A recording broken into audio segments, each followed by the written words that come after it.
Bam.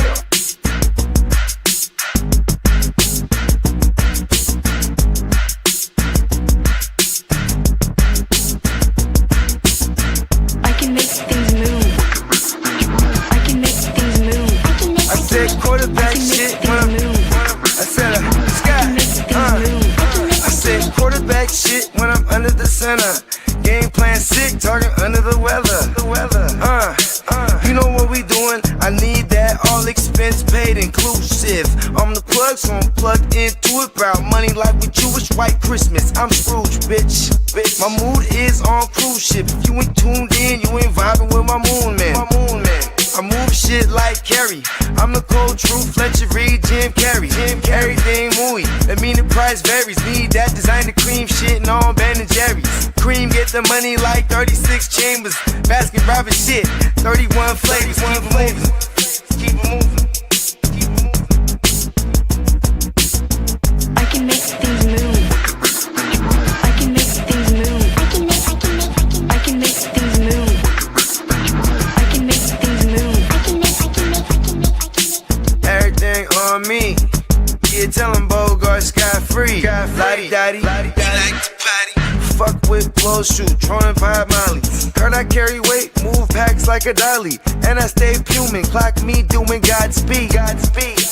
Business booming, back-to-back trips, moving multiple units. Got mules, got universal soldiers, getting money for sure. Yeah, we ain't shrugging shoulders. You think I'm lucky getting over, made it far, cause I'm sharp, fuck a 4-leaf clover. On my 89, minus the flat top. Getting packs off, smoking on a cash crop. Money talk, if you're broke, then you can't talk. Play a never-ending ball game, Sandlot. I can make things move. I can make things move. I can make things move. Getting money when I land there. Smoking all loud so I can't hear. And if your boys bring the noise, all y'all pussies getting scraped pap smear. Codeine got me leaning, trapeze. Put your boy on point, pyramid of Giza. I'ma rock like this till I'm an old geezer. No pizza parlor, but we deliver pizzas.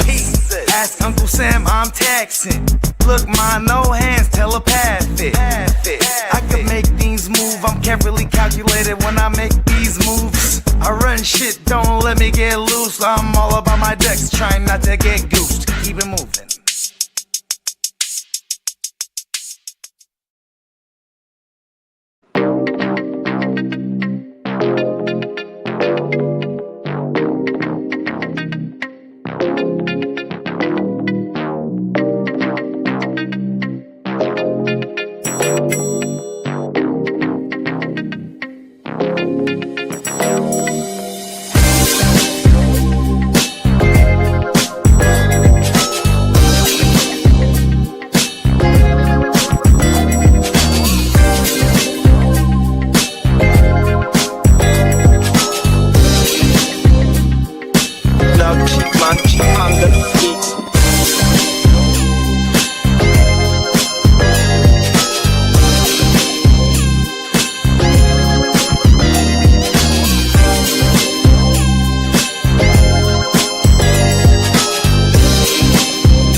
Sup.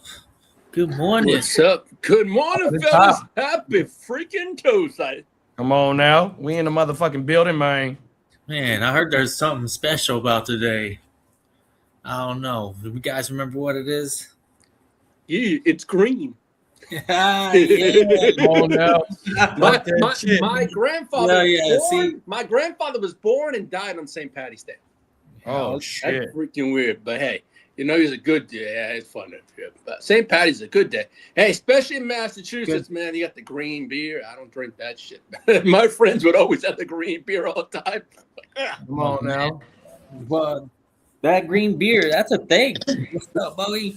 What up? My bad. I'm Irish.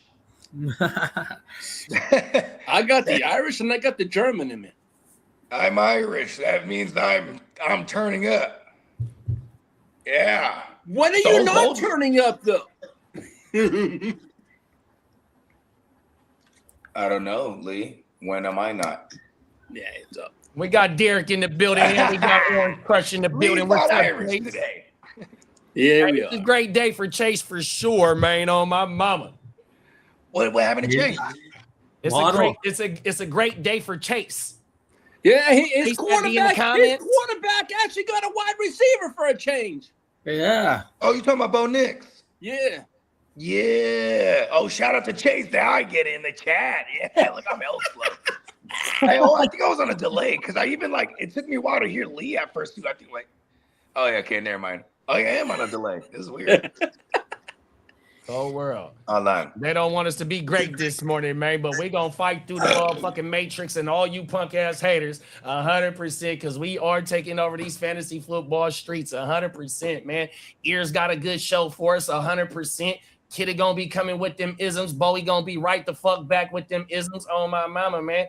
You know, this is our time of year 100%. If you've been rocking with the GWN for a long time, this is our full second season of covering from the end of the season all the way through, bro, 100%. And big moves have been popping for the last couple of days, and free agency ain't over with. We about a month and a week away from the fucking draft. 100%. We got 40 days from the draft. Oh, my mama. So, Let's yeah, go. man, 100%, man. It's good to see my brothers on this motherfucking show. It's good to see everybody that's in the chat 100% because y'all the ones that make us go 100%. Y'all degenerates just like us. So, yeah, man, it's good to see y'all, man. What's the name of this show?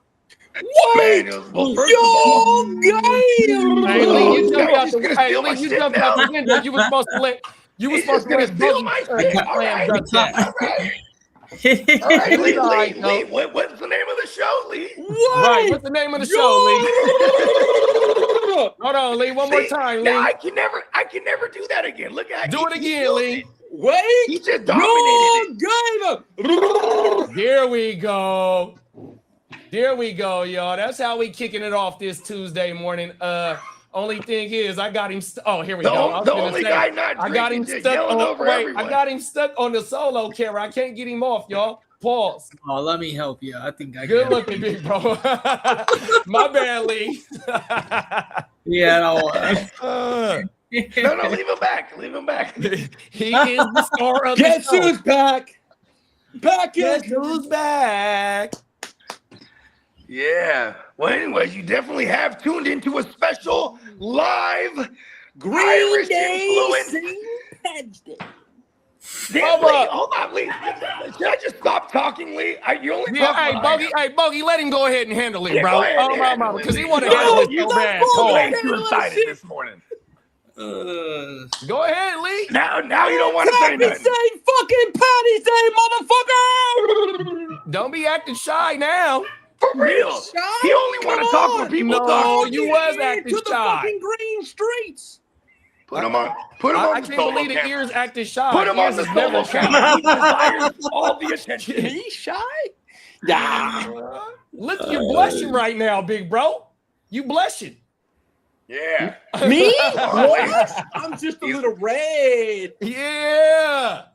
Are you red in the face because of Jalen Waddle? Uh-oh. Who? Bo Nix can't throw. He only got one leg right now, too. But Yeah, exactly. Tony He's He a only rubber got band one Bo. came through and He's won that Bo, division. Rubber band Knicks. Hey, he won that division. Hey, Division shout out to the champion. rubber band man, T.I. Hey, hold on. The Chargers never won that division since Herbert's been there, huh? Isn't that special? But they only had one loss in that motherfucker last year, though. That's what's so surprising or what's promising to me about the Chargers are my pick to win the AFC West, dog. They got beat by all the bro. teams they shouldn't have lost to last year. yeah, that loss was we didn't play starters. Right. And they I mean, played that some of was their one- starters that as was well because one they of wanted them, that man. one seed. Don't go to that one loss. No, I'm saying divisional Don't wise. you do that. No, Yeah, I'm yeah, they could have won. They had a chance I'm to go talking 6-0 about in the division. We could have won the whole fucking Yeah, division. if we but didn't they rest sat our their starters. Oh, that was against the division rival weekend. Yeah, it oh, was. that's Yeah, what that you're was against the saying. Oh, yeah. Broncos. All right. The Broncos My fault. played You their make- starters. You making And, sense and there. the Chargers sat their players because they want they knew that they weren't getting the one spot. So they sat their players and got ready for New England. Yeah. Got their ass whooped. Exactly. What about what about the Broncos? Don't you like them not repeating? For the Well, I mean, it's hard to repeat back-to-back years in a conference, especially where you still got the baby golden Patty Mahomes, and he should be back sometime this season. The Raiders, even though my boy right there, Ear said they might be a 5 to 6 win team, to me they're a 7 to 8. Floating around 5. I see 5 and 7. These are both solid numbers. You know what? For the Hold on. Raiders. I'm I gonna think just they keep it probably like would this. take that 5 I'm gonna wins. keep it like this, y'all. On the West Coast, that's where the best football is. NFC wise and AFC wise, top to bottom, pause. That's where the best football is being played. 100%.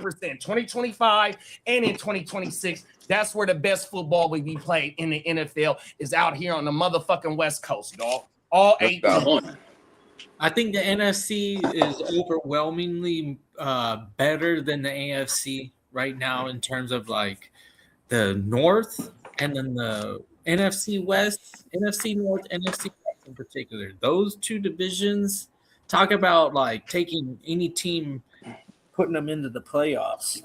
It's hard. Because look at both Souths. Look at both Bears are now like an unquestioned unit. You now expect them to be a double-digit win team fighting for that damn playoff. I know the Vikings fell apart last season, but they're not probably too But they far. had 9 wins though. That's crazy. They got 8 O'Connell, wins. like That's insane. coaching wins games occasionally. Coaching does matter, big bro. I mean, look at the agree with you. 49ers last year. Yeah, that's probably one of his best seasons as the Niners coach, Hey, bro. leave. What about Mentor? Now that you don't got him in as your defensive coordinator, you expect him to be. I think our defense is not going to – it's going to take a little hit, but it's not going to take much because the guy that's there was there 2 years ago. I do think that – And it worked out 2 years ago so well. No, but I do think the defense does take a small setback. I ain't going to lie. Small step back? Yeah, I think a small step back.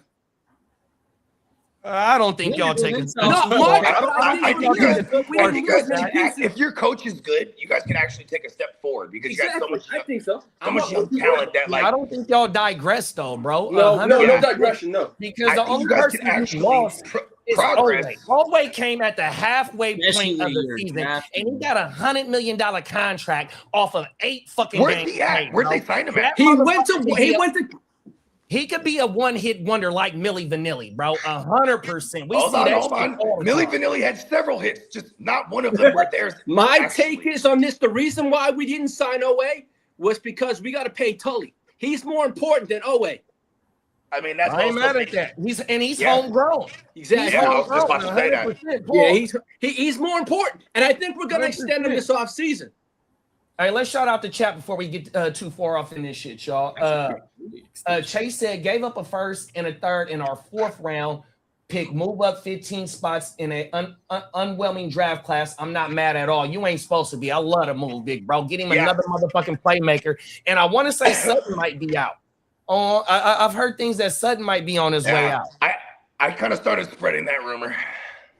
but it was also because he, after the AFC title loss, he went straight to Twitter or Facebook, whichever one it was. He went out to the social medias and said, "Thank you, Broncos country. It's been like a great part of a chapter in my career, or the end of a chapter in my career. Looking forward to what's next for me." He said something like that. So it was kind of like he was telegraphing like this. He might be moving on. Because I don't know about what he is contractually over there, but like now they're bringing in Waddle, who has a bag on him, and you have a young Pat Bryant, and you have Marvin Mims for whatever that's worth. I think that Cortland Sutton's out of there. And he probably goes to the Niners. We want all the old guys. Hey, Derek said Hollywood got signed by the Eagles. Wow, I haven't seen. That's their Jahan Dotson replacement. So he just, they keep they always have a third receiver that's a speedster. So in this case, you got the last 2 years it was Jahan Dotson that was the third wheel behind AJ and the Slim Reaper. Here go a comment for you, Lee. Go ahead and read that motherfucker. Knicks has more healthy ankles than Justin Herbert has playoff wins. Hey, Chase, you're entitled to. You won the fucking division. Say you talk your shit. That's fine. But you know what, Chase? Your motherfucking donkey's asses will fall back entitlement. Hey Lee, I'm gonna stand and applaud you when you actually have like a super duper killer response instead of just fuck the Broncos and the donkeys' asses. Hey, I just said congratulations. I could have been an asshole. Hey, shout out to DZ1323. He said, "Let's go Niner gang, man." Come on, let's go, gang. We about to get into some Niner Chase, news here in a minute. Chase, you want to have some fun next season? Come on my show twice a week. I'd love to have you. Twice a week? No, twice the season. Hey, that motherfucker be in the chat all the time, bro. He don't gotta pull up to the show. Come on, man. I love to hear his shit. He be keeping the chat on fire, bro. He don't gotta pull up, big bro. You know what I mean? Hey, I got you're one gonna of be my the buddies perfect who's a gentleman Ravens whenever fan. you He's have gonna a come on the guest. I already Ravens know week. Hey, you know what? Hey, you know what you need to do? When the Bronco fan got on Stay Tuned last week, bro, you didn't want to have no smoke. So now you calling out Chase. You No, man. From last week too. I'm looking forward to tonight. That's back. I'm back. Hey, when that motherfucker got on the show last night, you didn't want to say shit. You feel me? Hey, Lee. Hey, listen. One thing that you do have going for your Chargers is that like Jim Harbaugh has them Chargers not playing around. A different story in the playoffs so far. But like, no shit. They are a contender. Like as much as I hate on the Chargers, and I never hated on the Chargers till like you would constantly shit on my Niners, and it reminded me about 1994. You know what I mean? 49-24. You know what I mean? But at the same time, you guys got a good ass team. Like it's they in the got trenches. a damn good team, bro. It's in the trenches where they lose, bro. They like my the favorite to win the West. They lose the trenches battle. That if they can win that battle routinely, then you're playing real hardball football, and that's how you win in the postseason. Exactly. Hey, shout out to King D, top of the morning, big bro. What up, King? LBC in this thing. Shout out to the Ginger Ninja, top of the morning, big bro. What's up, Minnesota? Dennis? It be cold as Minnesota. Cold like Minnesota. Minnesota. The people that's from Minnesota, that's how they say it. Minnesota. Wow, we have 5 teams with 2 first-round picks. Wow. So what you telling us, Lee? You ready to take it to the streets, bro? Yeah, let's do it. Let's go. He didn't like the sidebar conversation. Hey, shit happens, man. Hey, it's the new You want to take it to the mean streets. We're going to the streets, Lee. Let's go, bro. Hey, JD, I saw the snap, crackle, pop in the thread this morning, and I wasn't trying to curse at anyone either. Wait, hold on. Like Peacock said, and shout out to Peacock. AI does not know exactly. Ethnicity. It doesn't know race. Them motherfuckers did not look like the people that you typed in. I ain't paying for shit. I didn't know what I was looking at. Hey, Lee got the motherfucker. Hey, hold on. Lee got the only text. Lee got the only text messages that ain't legible. Cold world. Hey, Bogey, you remember when Peacock was reading the news a couple of shows ago, and that motherfucker Peacock did a hell of a job. He was like, "Man, I was trying to translate this shit on everything." That motherfucker was reading the fucking Dead Sea Scrolls. You get a concussion just looking at it. Yeah, you ain't lying. Facts. The fuck is going on here? That's the only text message that's not legible.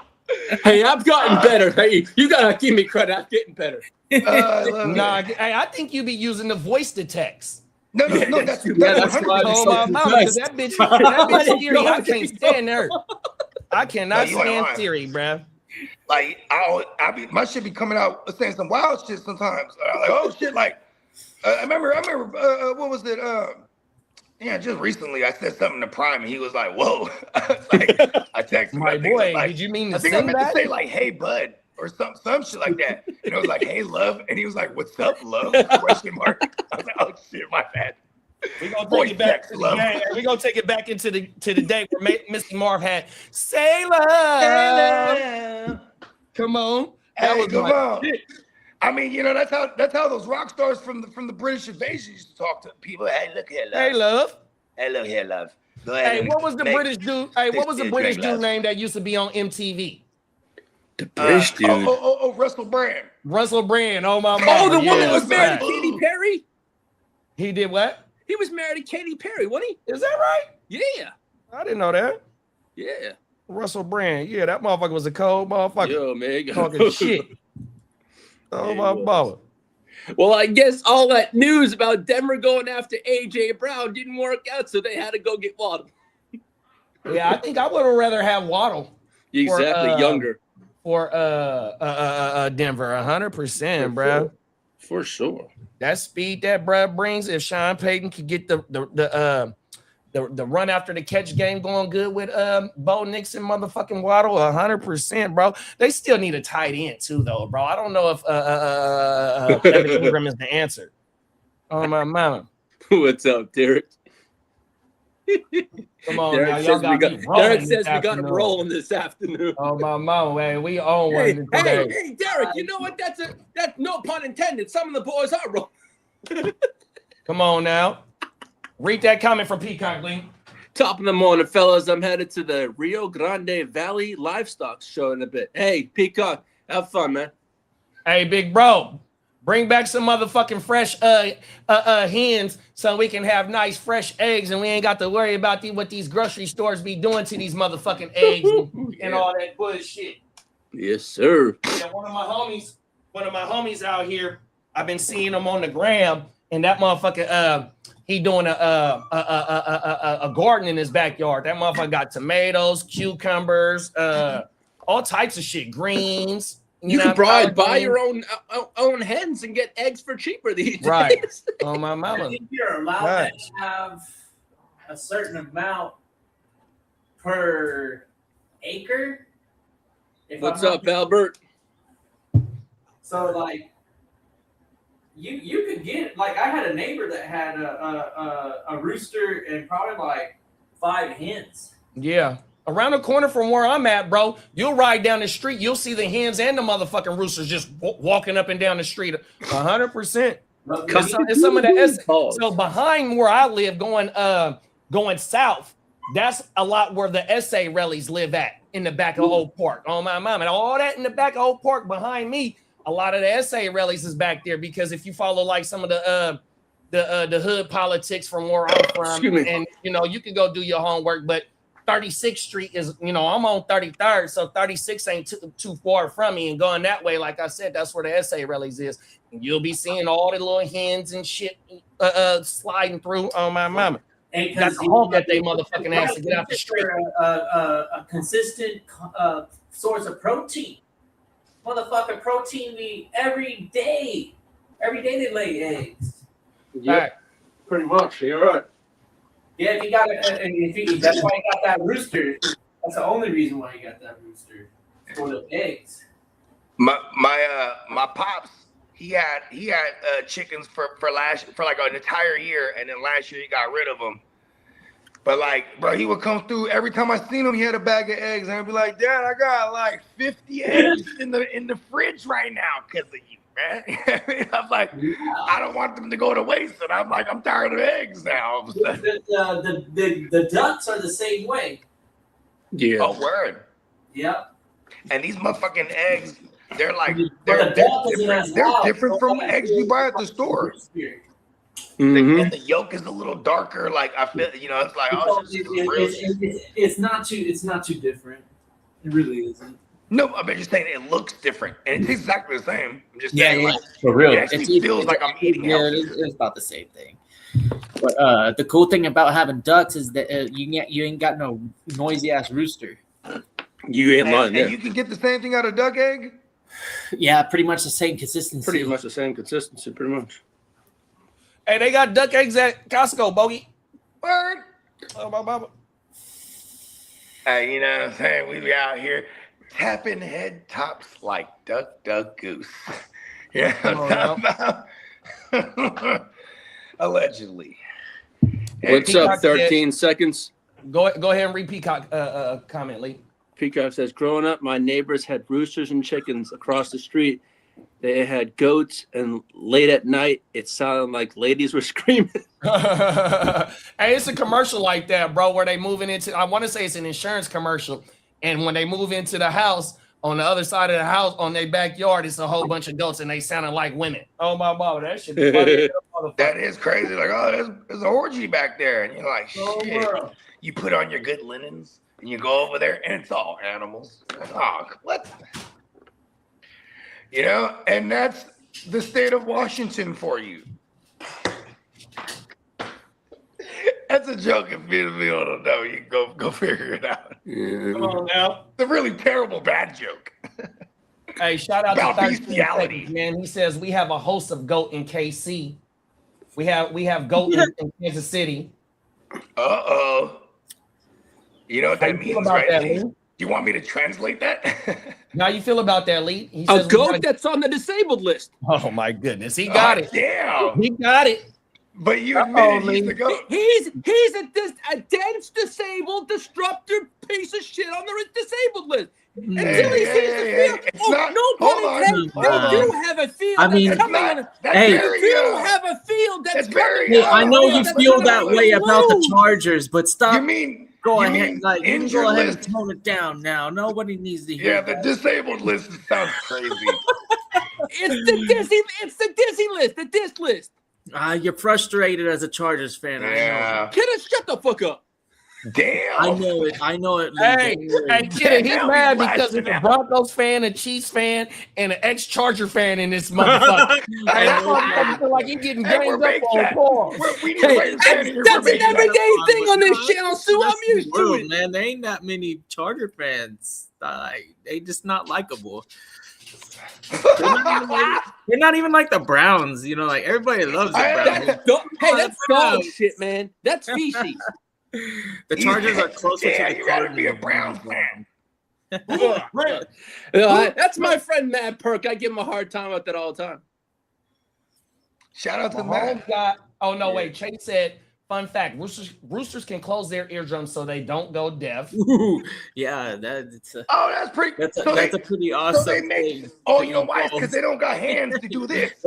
They're the not giving a motherfucking rooster. They don't give a fuck. They bro. don't They're get like, toothbrush I for can't hear sure." shit anyways. Hold They on, look in the let me get backyard. as loud as possible.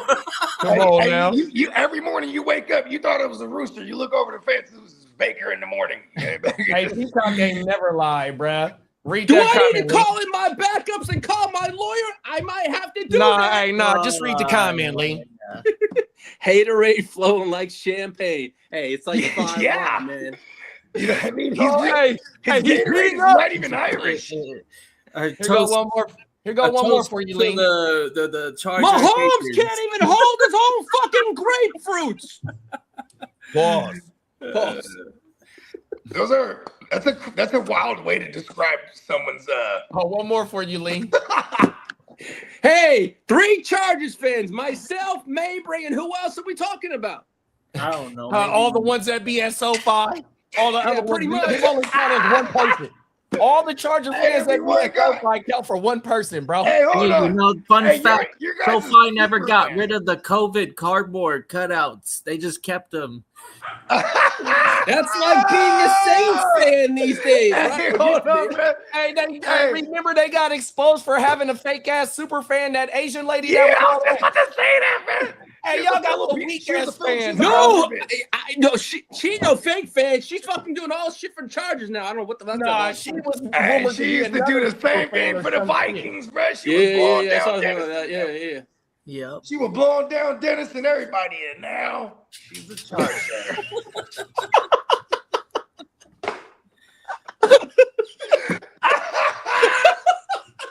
Cold world, bro. Hey, fuck it, take him to the streets. Here we go. Hey, we got Emil in the building. What's up, Emil? Dougie. Canada in Hey, this 13 thing. Cricket said, "Thank you for real, Lee. You are repping the Chargers, the Yo, one and only." I'll rep them, but you know what? Hey, man, it's fun. I love the hate I get, but I love to give it back. Oh, Peacock, the headlights. Hold on. Hey, look at the way he phrases it. He says, I love the hate I get, but I love to give it back. You mean the hate you wake up dishing to everyone. And then when they Cold dish world. it back, he goes, Oh, they're hating on me. No. You know, Fuck, you I'm ask asking what I and you get shall every receive. fucking day. Ask and you shall receive. Facts, big Come bro. on, I don't have to ask, kid. I know it's coming either way. Pause. That was a good pause. Exactly. All right. No, I'm just saying, like, the timing, the specificity of it.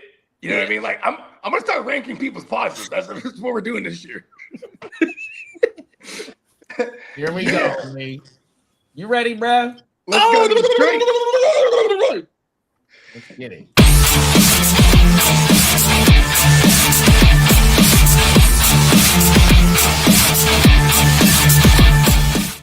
Chargers suck. Jets are suckers. They're fucking knee benders. Pause. Hold on, that's not even worse. Hey, that's how you start the segment off, huh, bro? On their knees. Cold world, bro. He said, Hey, at least it's not me bending over. Pause. "Oh no, Lee. Lee, just." Hey, Lee, Lee, how are you gonna? Amanda Hey, Schiff Lee, is how are next you gonna subject. feel if Justin Fields gets a win against you this year? That motherfucker's gonna have a torn ACL when he's done with it. Every time the Mahomes comes or Rasheed Rice, they always get hurt against the Chargers. So hey, if Field wants to come in the field of damn. dreams, I'm And gonna they aim are. for the Hey, Eddie's you dreams. guys been So killing you me. on Bounty? Like, Hey, so you on Bounty Gate 2026? Damn fucking Hey, you shit. got Let's you go. got Greg y'all did it to Williams. Mahomes too, huh? It's called Harbaugh Gate. Hey, hold on. Y'all the ones that did it to Mahomes too, huh? Yes, sir. Oh, Oh, shit, shit. that motherfucker. I forgot about that. Hey, remember, Hey, Bo, man, I don't want to Hey, play remember, the Chargers. hey, Harbaugh was the coach when Bounty Gate, Greg Williams and Sean Payton, had them bounties on us. So now Harbaugh, like, fuck that. We gonna reverse this shit and do it against the rest of the AFC West. He lived long enough to be the hero and become the villain. Come on now. All right. Well, we got 40 days to the NFL draft, fellas. Let's go. Let's go. Oh, 24 actually Sundays right around till the corner. football. We got 157 days till the LV West Side draft. Let's go. Go. You said 157? 157. 157. Oh. And 156 till we touch down. Hey, we got Johnny Stop Mittens giving in our the exact building. whereabouts and actions all super precise. Hey, we got Johnny in the building, and I he said, didn't give anything out. "Hey, we got Johnny in the building," and he said, "Bogey, you on the clock?" Okay. TikTok. You know, I have a saying. I have a very Bogarty We only got Yes, what, 11 saying. more rounds? when you're important. Go ahead, read it, Lee. And Lee was the one that took out Bones too. Chargers players and Yeah, he did. fans, but doing bounty hunts. Hey, Oh, and I wow. did that shit in person too, Derek. And then Bones cursed him back. Did you hear what he just said? Repeat that, Lee. State it again for the record. And he did it in You person. can clip this one. I did that in person. I did a takeout in person. Clip that. And you know what Bones did in return? He cursed both of our teams. No. No, he made you go No, out. see, he tried to play victim again. You tried to curse the Niners while you were trying to. First of all, I got hey, 5 listen, months to think Bones of all busted these your lip. voodoo things. Listen, you didn't get out of there unscathed. LV. Bones busted your lip. Oh man, I'm good, man. Well, JD, could I have the free agency news drop? I got you right now. Thank you. He went.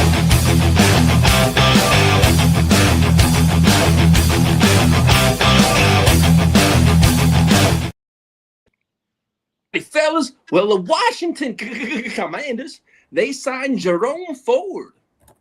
All right, found on Road Ditch. Yes, sir. Roadkill. Well, No, as in Ford. yes, sir. Used and goods. Hey, Bogey, in the Gen Wealth, I got Rashad White and Jerome Buddy Ford for you. Yeah. I need all of them. Or I can give you Krosky. Look at Yeah, that. we can work. Yeah, we can try and work something for sure. Dennis, I don't need to get Bones close to Bones because you know what? I'm going to use my voodoo this year.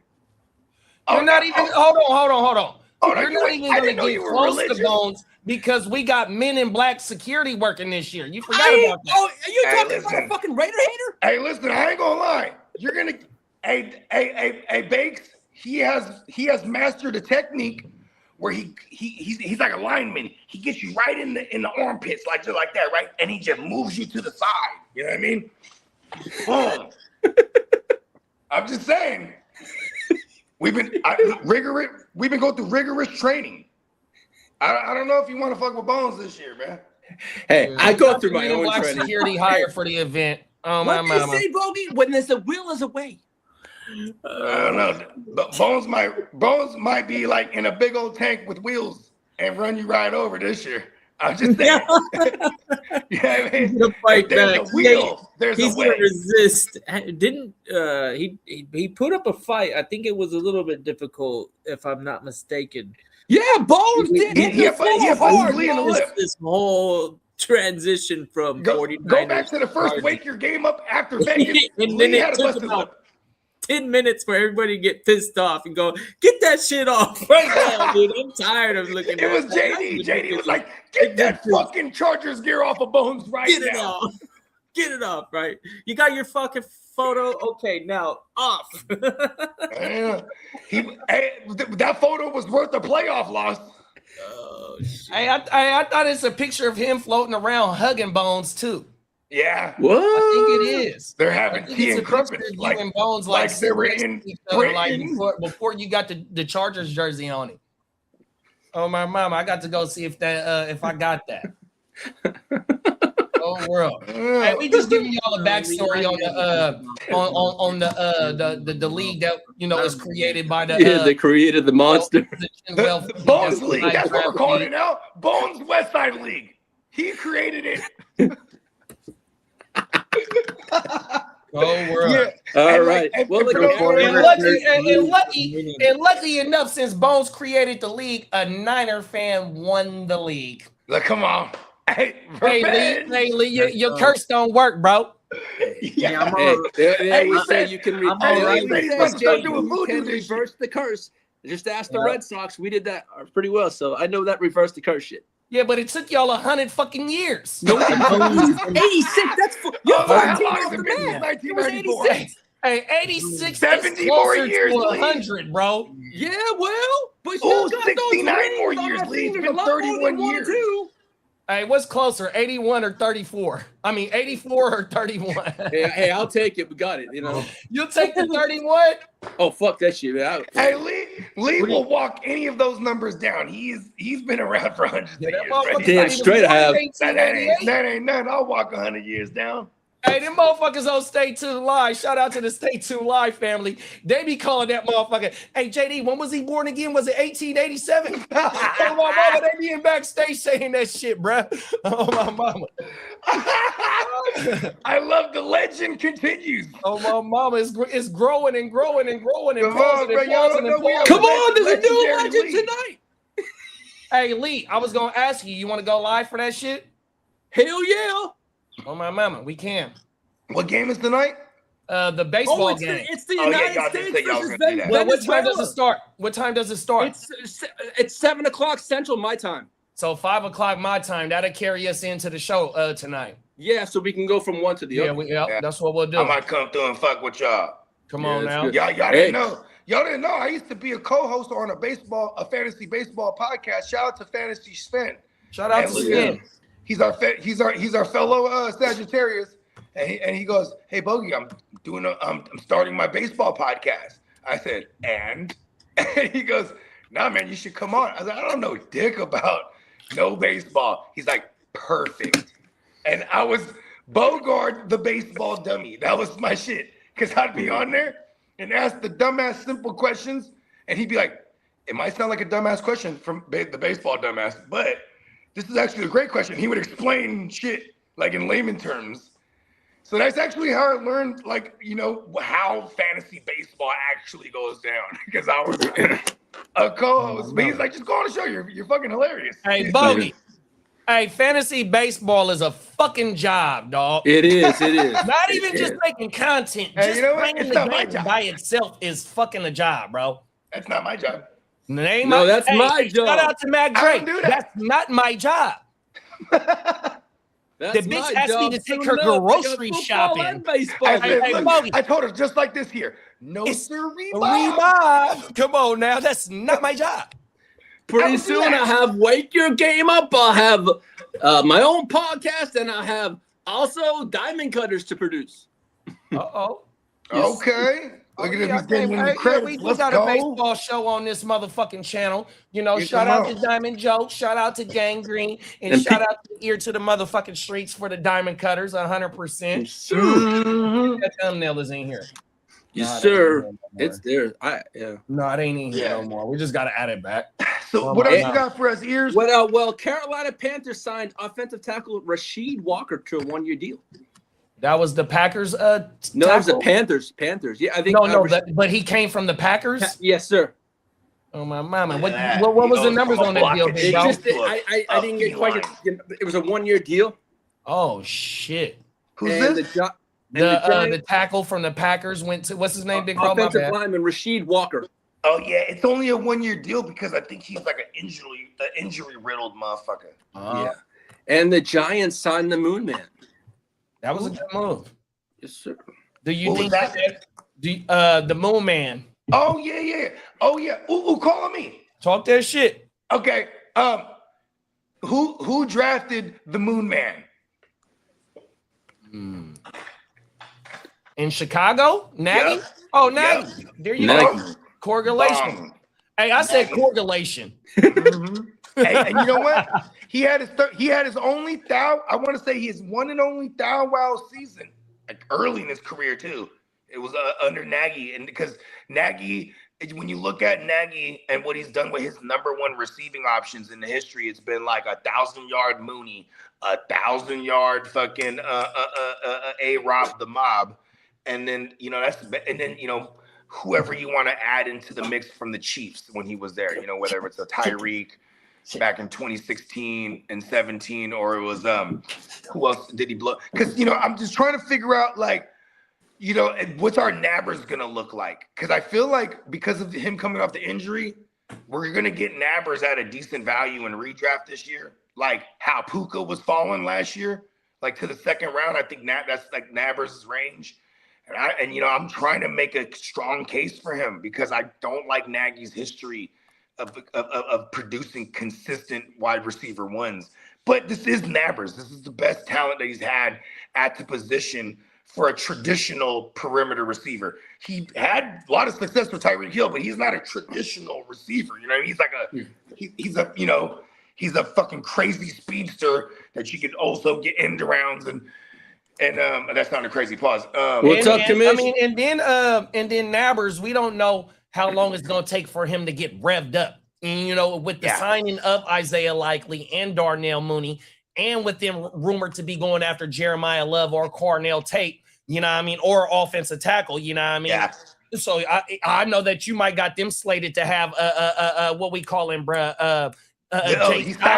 Styling, Sonny Styling. They can go S. Styling or they can go best offensive player. Oh yeah, instead of J. Styling. Yeah, and if they go offensive player, whether it be Maui Uga, J. Love, or Cornell Tate, to me, that also takes a little bit off the pressure of Nabbers being the main focal point because he is coming off that ACL. Especially with the two off-season signings. 100%. Yeah, Peacock said and Looney Tunes. And we also still have a sale going on at neonpeacockmerch.com. Read the ticker down low, Lee. You see the ticker? Read it. You are what? Oh, yeah. No, I got it. These savings will be valid through March 16th with an official extension through March 23rd at 5 p.m. Central Time. Nice. I want to say it's 40% off. Made the 40% off, and I think it's $13.95 tees. Yeah, so if y'all can, if y'all really rocking with the Gen Wealth movement, to go ahead to be able to help support the movement, click on the neon. Matt, fuck this shit. Hold on, we'll be right back. Burn that joint. Again.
Johnny Mitten said it best. Yep. Bio hoodie, shit, they I gotta are make a super picture. comfy. And one more, Lee. Say it again, right here. Neon shirts, neon peacock shirts are awesome. I And can't. who is that from? Shout him out. Crooked Commish. What? Then again, he's Shout got out his to own the line Crook. on there. Check Bear that out. down, bear down, bear down. Yeah. Shout out to the motherfucking clubhouse, man. Yeah, man. Yeah, Shout out tons to the Chicago Clubhouse Network. You know what I mean? Shout out to our man Johnny Mitz, aka John Mitz. Come on now. I'll be right back. I gotta make a picture. Well, the Man, let Arizona us know who you pick. Arizona Cardinals picked up defensive tackle Andrew Billings. The Cardinals signed linebacker Jack Gibbons to a 2-year deal. Oh, that was he with New England. Vrabel in New England? Yeah, he was. Yeah. Mhm. Them is where you left off after Mooney. Them was the next one. The next players after Mooney. These last. Yeah, two. and then your 49ers signed Christian Kirk to a 1-year, $6 million deal.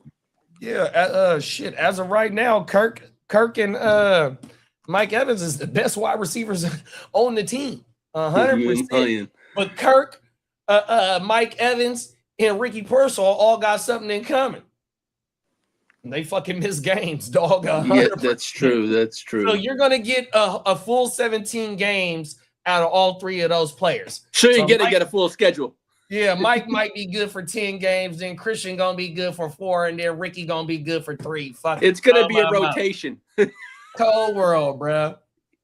Now, Dang, as it's for good. re-signings, the Commanders re-signed guard Chris Paul to 1 year, not the basketball player.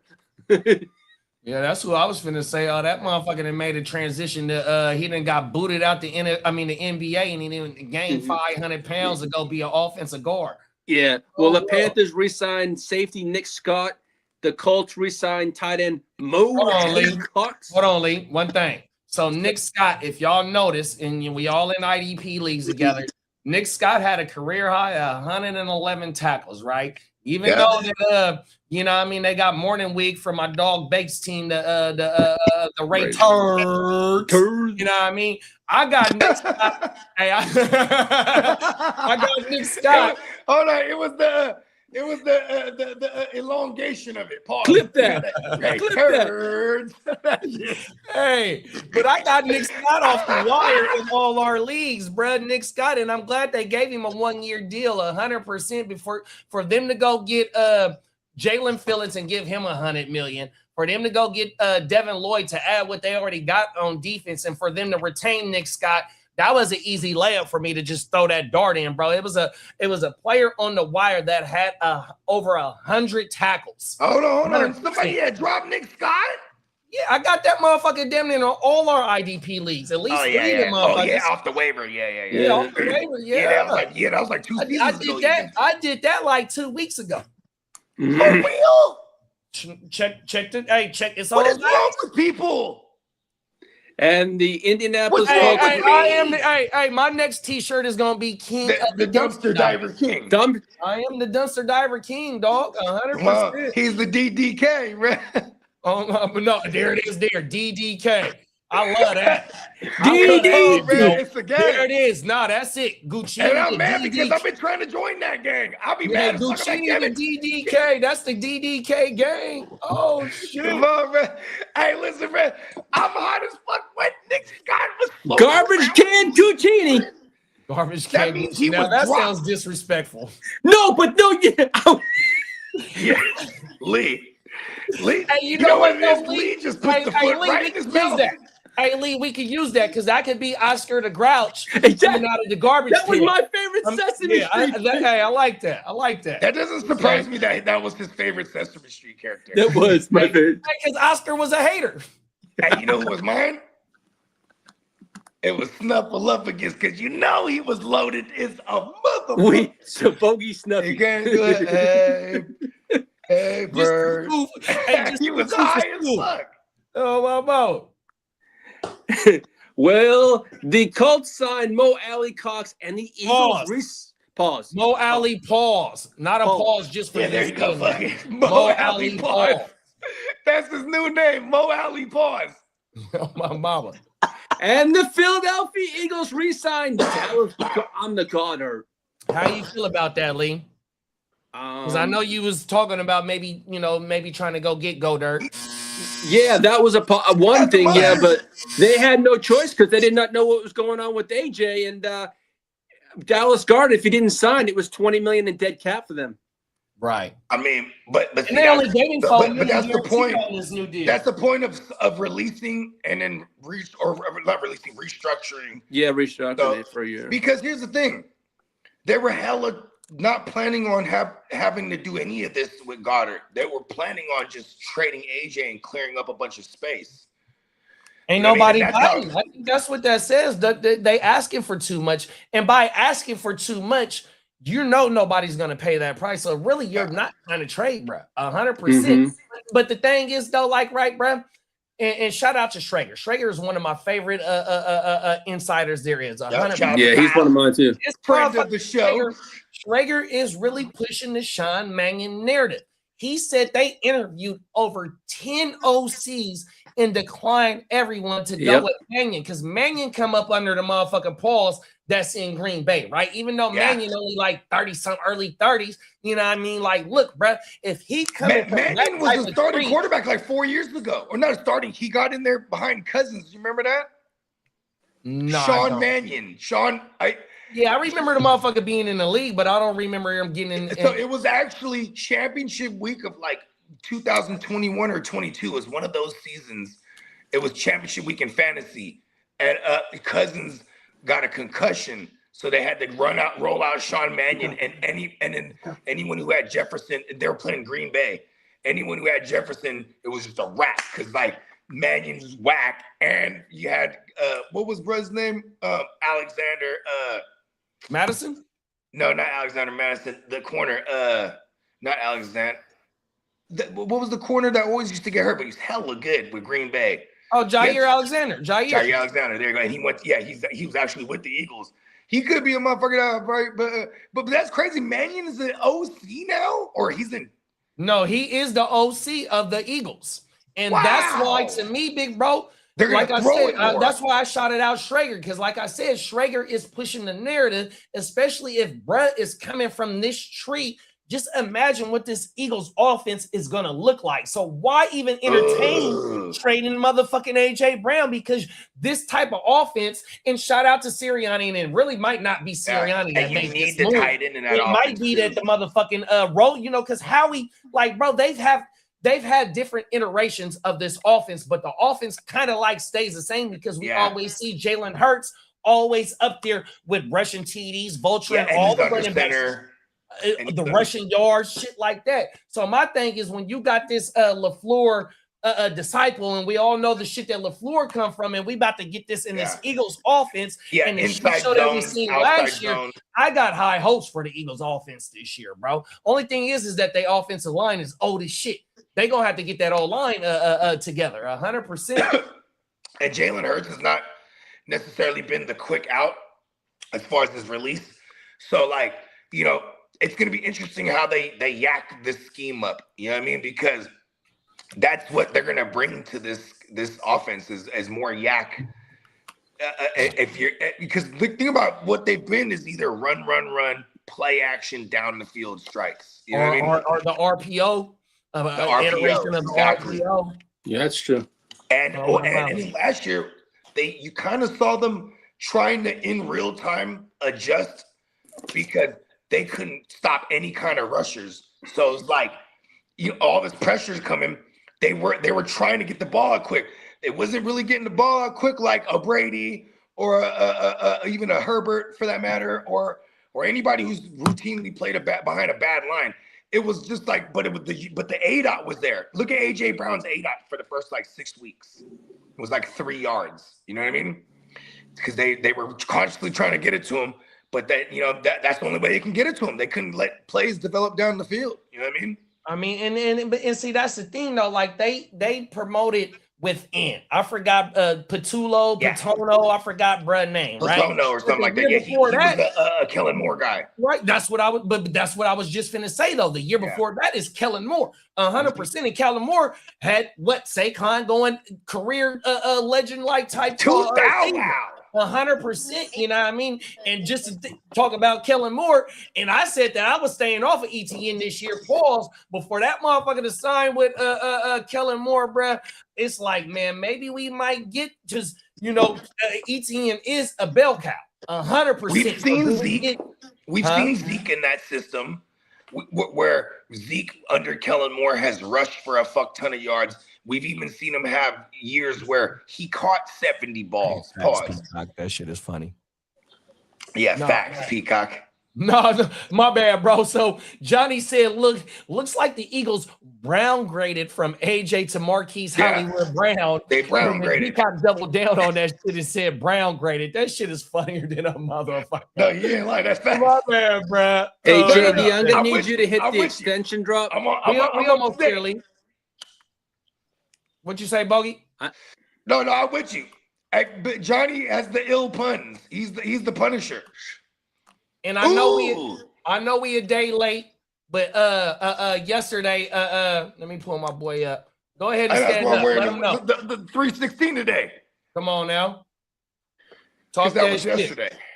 Talk that shit, man. Shout out to motherfucking Stoke. Not one beer, not What? two. What?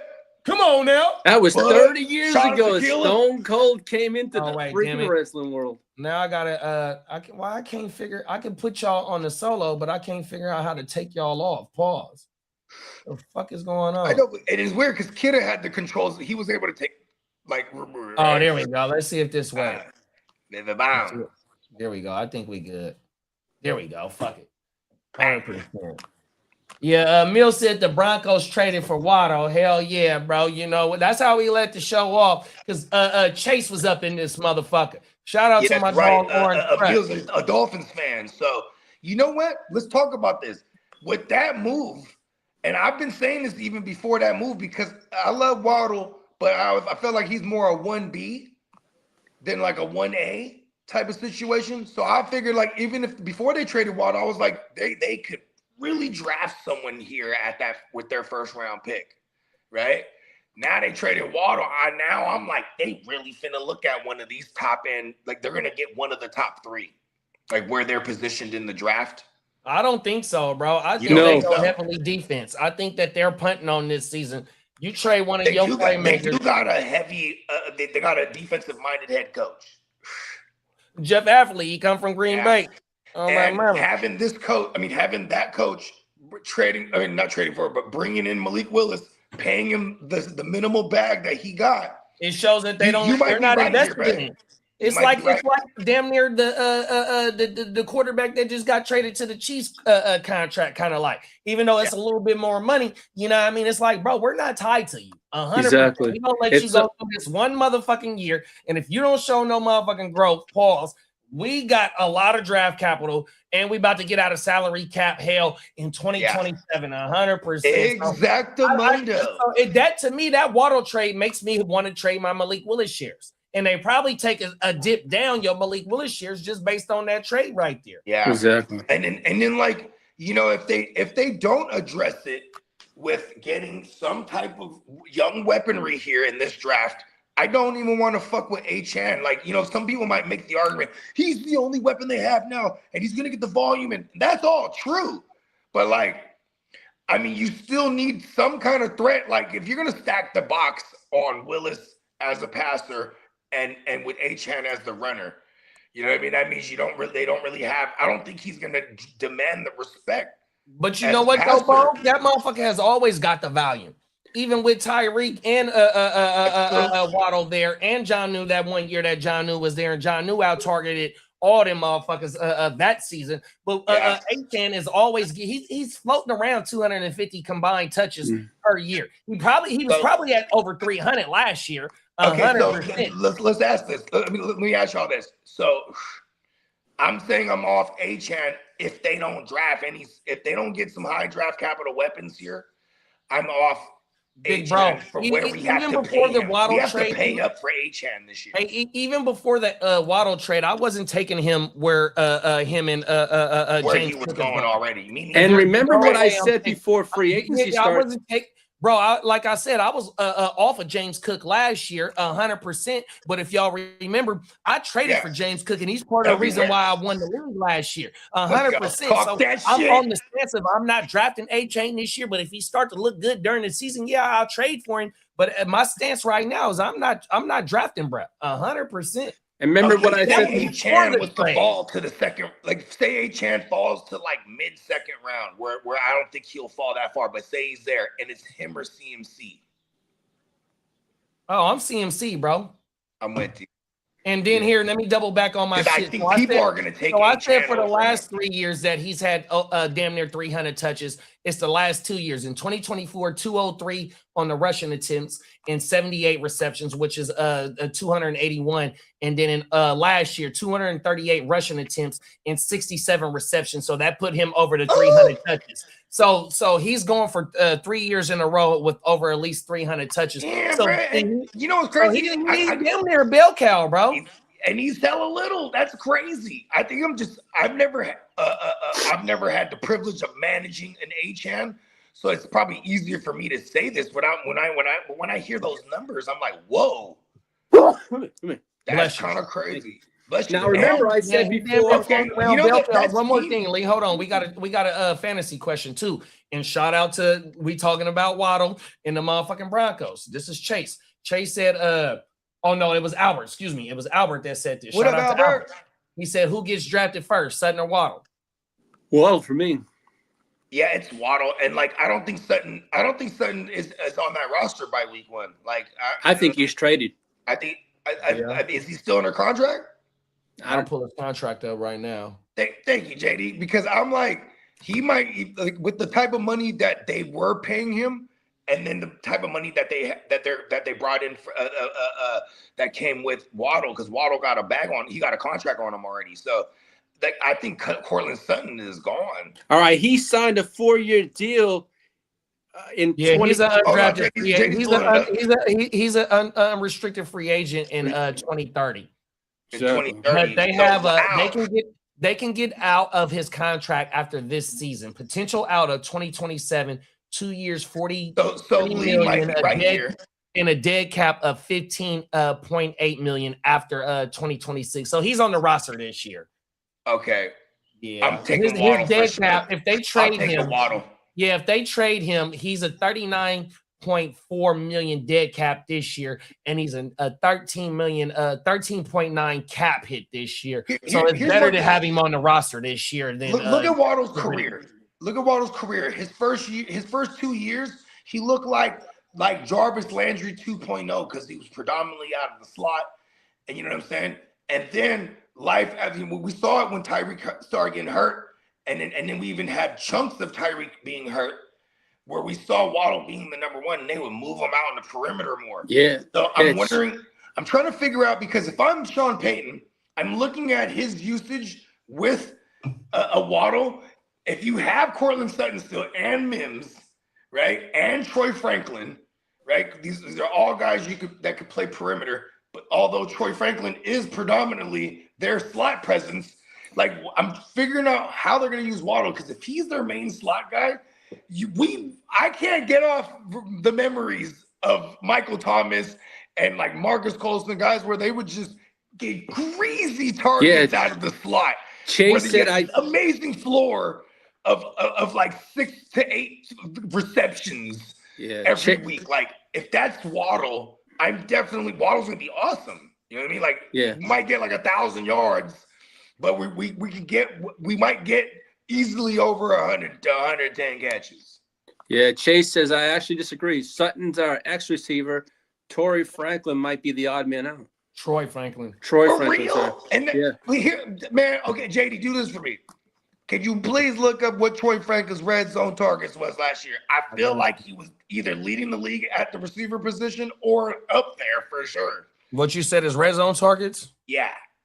And the funny thing is, a month ago, I said before free agency start, is the Dolphins wanted to build around A-Chain and Waddle, and I guess that was all fugazi. Yeah, I do remember you saying that too, Lee. He was one of the ones that was off the block. Oh my mama. And here goes T. Franklin's red zone targets. He had 17 of them with 14 receptions at 10th at the position. So he was top 10 at the position. Okay, so he was top 10. But look at but even though he was top 10, the efficiency of 17 attempts and 14 receptions. And where's his touchdowns at? He had 6 TDs last year, 100%. And that connection is going back to when they wore college green and white. 100%. Yes, but I guess Waddle's bag and his status in the league right now is definitely gonna put him like as the priority in my mind over any of the receivers they have now. Like just they bringing over a guy they traded for him, so I mean they really wanted him. He has the bag on him. You're paying him. I feel like he's the one to have. Just based on that, is that crazy? I'm gonna go look at their target breakdown. Last yeah. Their target distribution. Let's go. What's my boy's name? What's the one we talking about? Franklin. Bo Nix. Franklin. So Sutton had one more TD than Franklin, and RJ had 5. So the top 3 and everybody else had 1 TD. So you had receiving TDs breakdown as Sutton with 7. What? Franklin with 6 and RJ with 5. And then 1, 2, 3, 4, 5, 6, 7 players with 1 TD. So the touchdown breakdown was Sutton, Franklin, and RJ. 100%. Oh my goodness. That's fucking crazy. So I don't know if Troy Franklin role diminishes because we get the addition of Waddle, because Waddle is not known for a red zone threat, even though you can diagnose plays for him to get open in the red zone. But you know what I mean? Troy Franklin, he has an established role on this team, 100%. You know what? Sean Payton is like a deep threat guy. Pat Bryant, he's still trying to find his way in the league, and we don't know if he gonna break out this year. Waddle has been in this league for at least 4-5 years and has been an established player for those years, 100%. So you know what I mean? Fucking Sutton, he's Franklin, going into year 5. Waddle is the main threats. Yeah. On top of him, I mean, the rookie Harvey. I think the only thing Waddle got going against him is his injury history. I think that's all. Derek says Jarvis Landry's there as a name I forgot about. See, and Jarvis Landry was a greasy 100 reception cat. He's just like, you know what I mean? Like, you know, he was like almost like a Keenan Allen, so to speak. Like you knew what you were getting when they were in their prime. You know what I mean? You were gonna get 100+ targets, and you almost were a lock for 100 grabs as long as they didn't die on us. You know what I mean? Yeah, and talking about the Broncos. We was talking about that same shit when they acquired Evan Ingram last year, right? And just like how you said about Jalen Waddle staying healthy. If we would have got Evan Ingram healthy and with that what they call that shit, the tight end position, the Joker. We was hoping that shit was finna happen. But also Evan Ingram has commanded 100 targets and has had like 90 receptions for a career high with T. Law. So we thought we was gonna get T. Law sucks. 100% fact. So we thought, going in with this Jalen Waddle move, you know, if we can get him in the slot, and we seen, you know, prior history with the Michael Thomases and shit like that, somebody can command in this offense a whole bunch of targets, you know what I mean? But also with Cortland Sutton and motherfucking Troy Franklin, and Crooked said, do you think Troy Franklin is an odd man out? I don't think so. He has a defined role. Like Bogey said the whole last year. He is their red zone threat, and Brad was. They called him the red zone specialist. This was what Sean, you know, like he's like Evan Ingram's my Joker, Troy Franklin's my red zone specialist. You know what I mean? It was like, just like we'll have like how offensive weapon OW became a thing, or like even like we're only like 10 years deep where like they actually are like noting run game coordinator, receiving game coordinator. Before they were just like, you know, a wide receiver coach. You know what I mean? Now you have a coordinator for that position and all the position coaches underneath that coordinator. You know what I mean? So it's like we're in a different day and age where before we see anything in hindsight, we could project what to expect. So when you have a player like Waddle with Sean Payton, I kind of do expect like 100 reception type of season if he plays the full year. Yeah, I ain't mad at that, dog. That type I mean, of that offense, definitely that takes type of away offense from. has produced that type of shit. Yeah, No, my mama, 100%, and they I got want the to say players I to think do they might it. have actually. They might even have a coach that was from the Miami that's in there somewhere. One of the position coaches. Go ahead, Hey, read Jay. that comment. Read that comment before you get into your next shit, Lee. Crooked Commissioners, bro. My dynasty team is the same but different because a lot of the players switch teams in real life. LOL. A whole new look to their value. Oh, now. JD, you mind hitting that extension drop? Pause. Pause.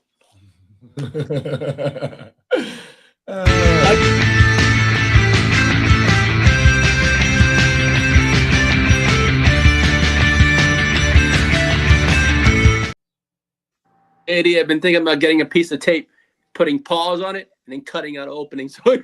Whole world, bro.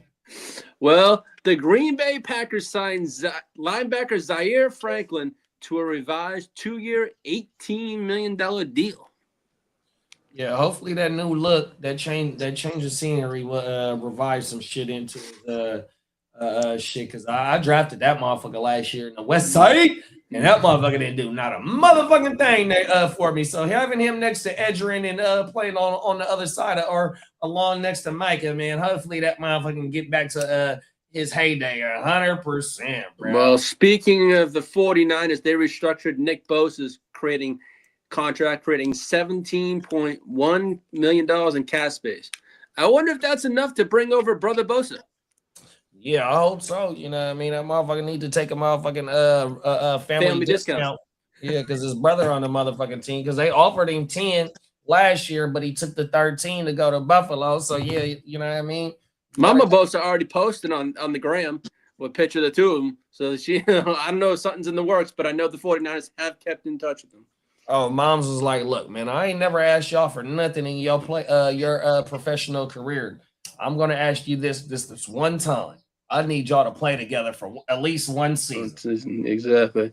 And the Tennessee Titans restructured Calvin Unbroken Ridley to they keep him through 2026, pretty much. Just like a 1-year rental, and then he's done for. So they got Wandale in the free agency, drafted them 2 wide receivers last year, lost Chiggy, and then bringing back Calvin Ridley on a restructured deal. Maybe we might be able to see a little bit more growth pause out of Cam Ward. Well, yeah, especially in that not Greg one, but the Dayball offense. That should be interesting. Right. You know? I wonder if, they've been also rumored to be linked to J Love too. Yeah, what's up? What's up, Clock? Shout out to Clock Management. What's up, big bro? What up? As for the Saints, they restructured Carl Granderson's, freeing up $8.5 million. Sacramento legend. He's from Sacramento. Shout out to Carl. Shout out to Peacocks, Houston Texans. They adjusted David Montgomery's contract. I don't have the numbers, but they just messed around with his contract to make some space. And the Atlanta Falcons restructured cornerback A.J. Terrell's contract, clearing about $9 million. And the Buccaneers restructured offensive tackle Luke Kuechly, freeing up $15 million cap space. Who was that? The Buccaneers what was offensive his name? Luke what? Gookie. Gookie. Damn, that's a fucked up name. Goki. Hey, there you go, Goki. That's how we're supposed to pronounce it. Goki. Okay. Which now it's a badass name. Now it's a Dragon Ball Z name. And the Dolphins will carry $99.2 million of dead money across 2 seasons each. Hey, you got to do what you got to do. Now we know about the Waddle trade. The Broncos get Waddle, a 4th-round pick, and the Dolphins get a 1st-round pick, number 30, a 3rd-round pick, and a 4th-rounder. Damn, the Dolphins cleaned house on that one. They did. Yeah. Mm-hmm. I mean, because they're doing what they're supposed to do. Like, look, they're in a division that is dominated by 2 teams, and you know, what I mean, they just gotta be better than the Jets. So they're already ahead of the game as far as that goes. You know what I mean? Yeah. Come on now. The Jets got 3 first rounds next year though. Yeah, they got I stand corrected. They got a boatload of picks. Fact. Hey, in the class of all classes, apparently. Right, facts. Go ahead, read that comment, Lee. We got the captain of the Starship Enterprise. That's Come from on. Clock. Come on, Captain Kirk. Now, as for another trade, Hey, hold on, Lee. One more Shout out thing. to the though. gang, man. Shout out to Clock. Bogey. Hey, Bogey, you's a Master P fan. Mm-hmm. Captain Kirk. Come on.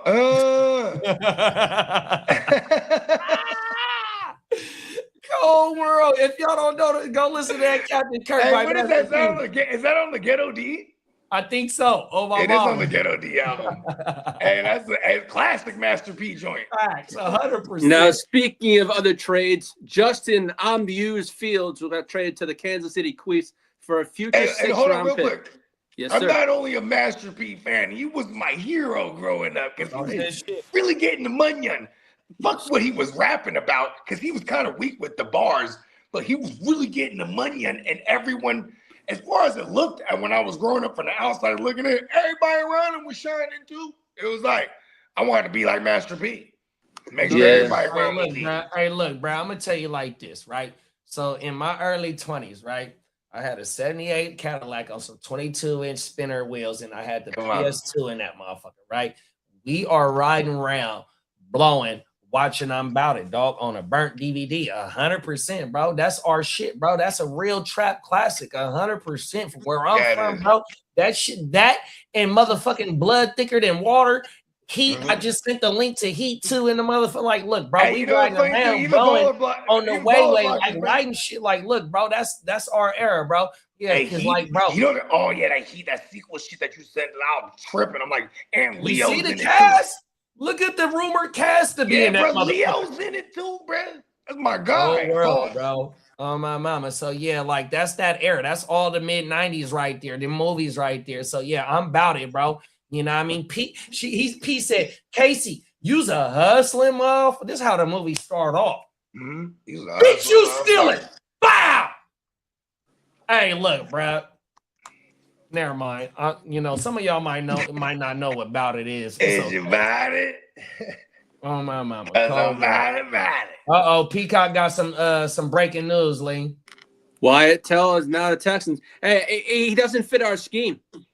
You've been asking him, you've been wanting him. Pause. Yeah, but I saw a graphic that came out. Hey, Lee. No, Lee no, plays no. every The side of three the guys field. I wanted don't fit our scheme. What happened? It's a I'll new. send you the It is a picture. new. And scheme. JD, I'll send it to you. The three players I wanted, the guards don't fit McDaniel's scheme. Oh. I mean, you gotta be more. They signed, y'all signed a guard, though. We talked about him on the last podcast. Yeah, but the graphic I saw the guy from the 49ers exactly fits our scheme. Burford, you said? Burford, yeah. He's a 95% person in McDaniel's scheme. Well, he coming from the 49. That motherfucker ain't did a whole lot of nothing for us. Yeah, hold on a second. I'll send this to you. But I understand what you're talking about, though. I see the correlation. 100%. But y'all signed a guard, too, though. What's the other guard we talked about last week? We got Ingold. That's What? a fullback. That's a fullback. We got Ingold. We got Kolar. We got What? stuff. Here, I'll pull the picture out, bro. Yeah. You just. I'm already on to this week. His name is Cole Strange. Cole Strange, correct. Cole Oh, Strange. Brent Good. Strange's brother. Yeah. Come Well, on now. as for They Justin, gotta be. I'm in these green fields, got traded to the Kansas City Chiefs for a future 6th-round pick. And the New York Jets are going to absorb the remaining $10 million of his salary. But they definitely did recoup from what they spent to acquire a Justin Fields too. I mean, a Geno Smith. I mean, Mm-hmm. so they sent away a late round woo-wop. I think a 7 or a 6, whatever it was, 6, 7. Peacock, to answer your Are the question, kids still saying that? Peacock, to answer your That's so question, the short-lived Chargers nowadays. are not sitting around. I think we're going to address all those needs in the draft, and it's guard. Yeah, but he just said. Peacock, I can send it to you. Wyatt Teller, it does not fit the scheme. And if it, You know what's funny about that? Mike McDaniel Here's the thing, this though. year is Here's pulling what's the funny trigger. about I that. hate to say it. Here's what's funny about that. the Texans are bringing over Teller on purpose, right? Because their scheme is a similar scheme that you guys are going to run right now. But they want this guy because they need line help. I like this move for the Texans because Teller actually, when you say he doesn't fit that scheme, well, the Texans sure think that he does. You know what I mean? Because they're running a same line but opposite end scheme. You know, you got a Shanahan style of that offense, and you a disciple with Mike McDaniels, and then you got what's Brett's name, who came from Sean McVay. Even though he's an older cat, you know, he still stylistically has adopted some shit from McVay. You know what I mean? So I think Teller probably would have been all right for y'all, but you just can't retain him. You know what I mean? It's just business as usual. Come on now. Peacock said making moves late, making Texans fans happy. Good job, Nick.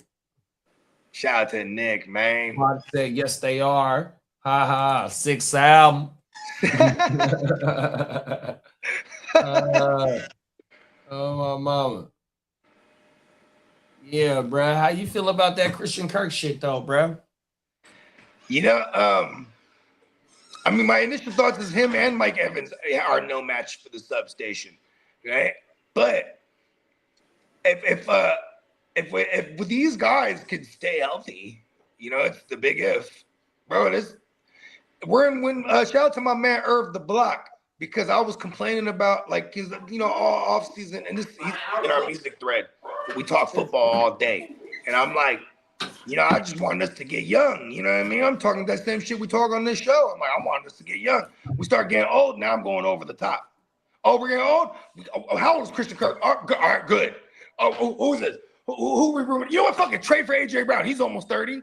Fuck it, right? Just keep bearing Ricky down on the depth chart because he's the youngest one. We're old right now. Win now. Old. That's what we are. Ain't that right, Bones? Come on Bones now. is a couple 100 years old. But see, that's the thing, though, like, right?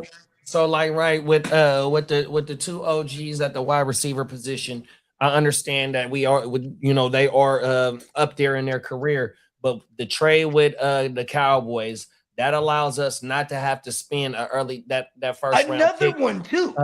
But see, that's to try it again because we've but been see, that's the trying thing, to draft that spot. But see, that's the thing, though, like, right? So let me cook for a second. Let me cook. Go ahead. Last year we went Collins and fucking CJ West and Michael, right? So now that you go get Odiggy Azua, what I think that's how I'm. Yeah, we're gonna call him the Diggy Zoo. 100%. So you got defensive linemen right there. Now, if they can stay healthy, which you, like I said, you had 3 rookies last year that they drafted. You trade for bruh 100%. You get Nick back. That's a 5-man front right there, 100%. Now you're gonna be able to go get one more player in free agency, which Lee led off about Nick restructuring his contract to open up some more money in free agency. You bring him in. The main point I'm trying to say is that what we had last year and what we brought in Nick Bosa.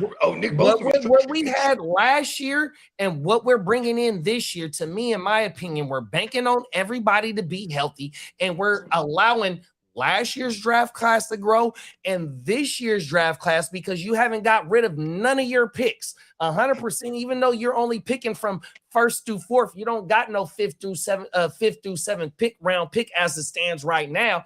You want a mixture of last year's draft class to make an impact and this year's draft class to make an impact, on top of having a Super Bowl winning Mike Evans, 100%. Another OG in Christian Kirk, if he can give you 8 to 10 games, be able to show Ricky, Jordan Watkins, the other young receivers that you have on the field that on the team that haven't made an impact yet. So I'm loving it 100%. The only thing is that this last year's draft class and this year's draft class is going to have to make an impact because of those are your depth players, and these motherfucking OGs that you brought in, they be missing games 100%. So yeah, on top of your quarterback, and it looks like Mac Jones ain't going nowhere because all the starting jobs are gone.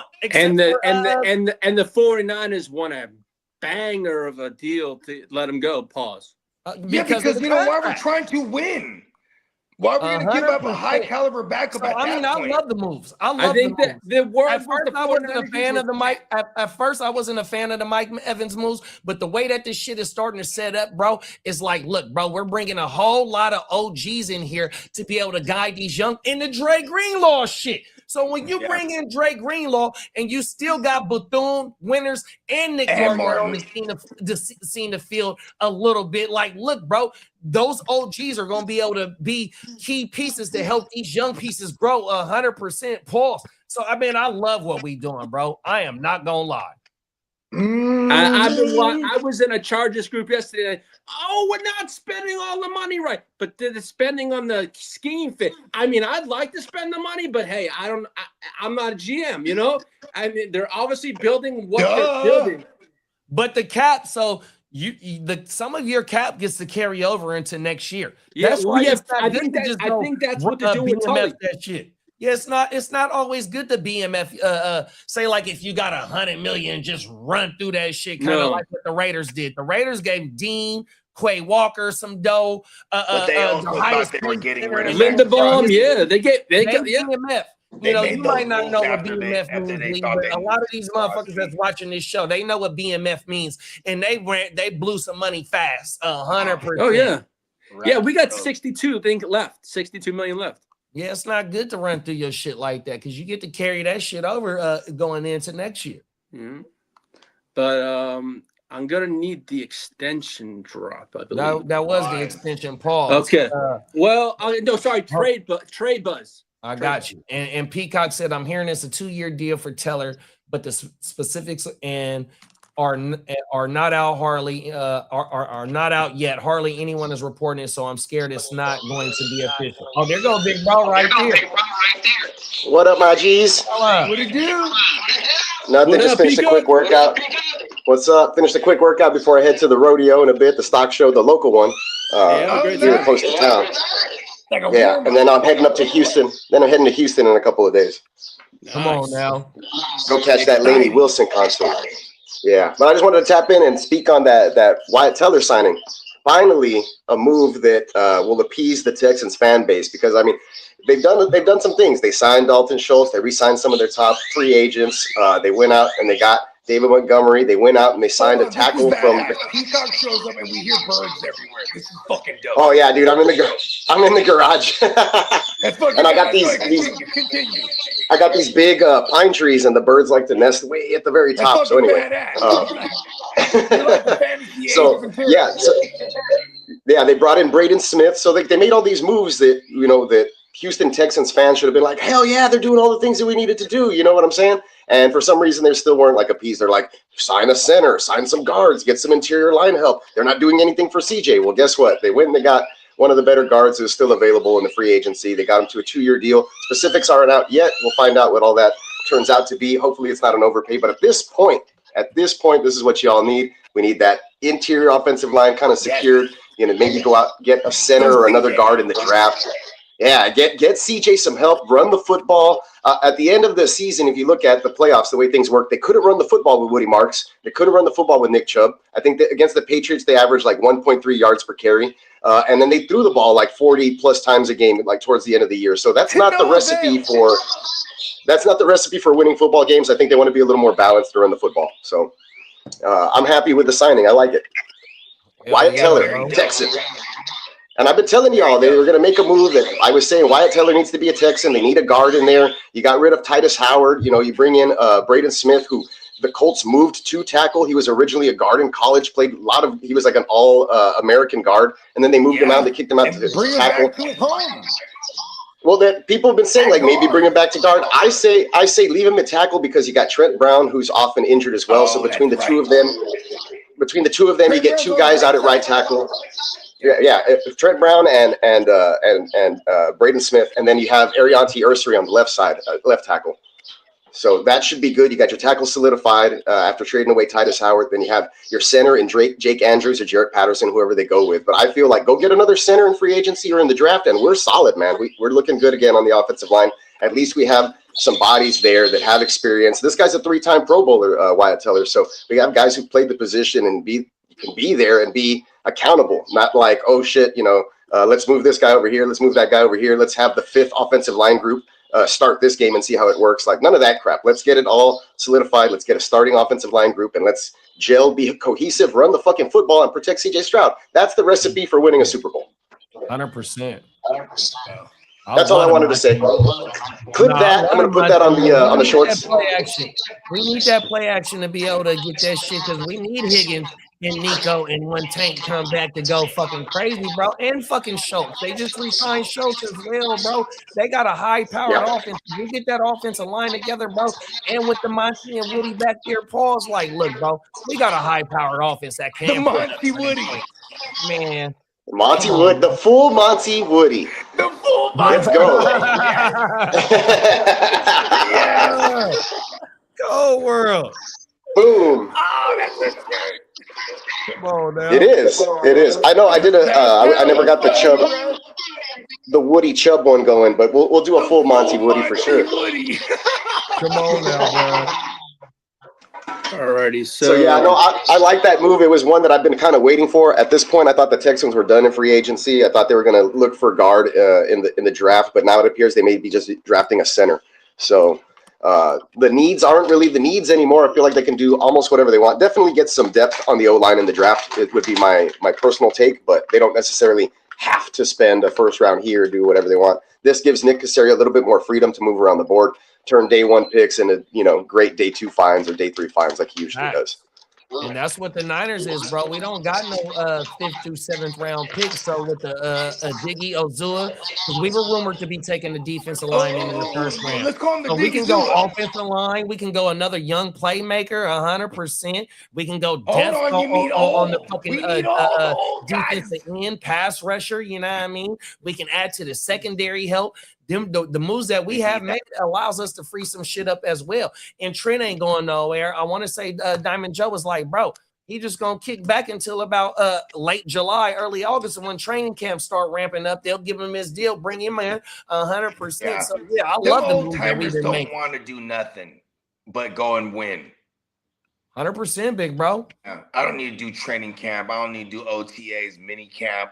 Fuck all that. I don't want to do on that show, when Joe said, yeah, he going to come back till August, I said, well, he going to help Snoop run Death Row because he is Baby Shook. 100%. Oh, my mama. You know what I mean? The new Death Row. The new Death Row. I should sign to the new Death Row. No. Yeah, you're right. I shouldn't. No. Fuck no. I know I don't want to go down the same path. Fuck that. That's crazy. I man. remember when my mama told me. Oh, world. Yeah, man. Rest in peace to Tupac. Rest in peace to Pop. All right. Well, Green Bay Packers are. We got a little bit of a feedback here. Oh, that might be me. Let me put on you. Okay, cool. The Green Bay Packers are a team to monitor for a possible Anthony Richardson trade. Oh, my bad, big bro. Hold on. I forgot to get the trade shit. Okay, yeah, we get the drop. Which one was the trade? Was it the rumor? It's trade.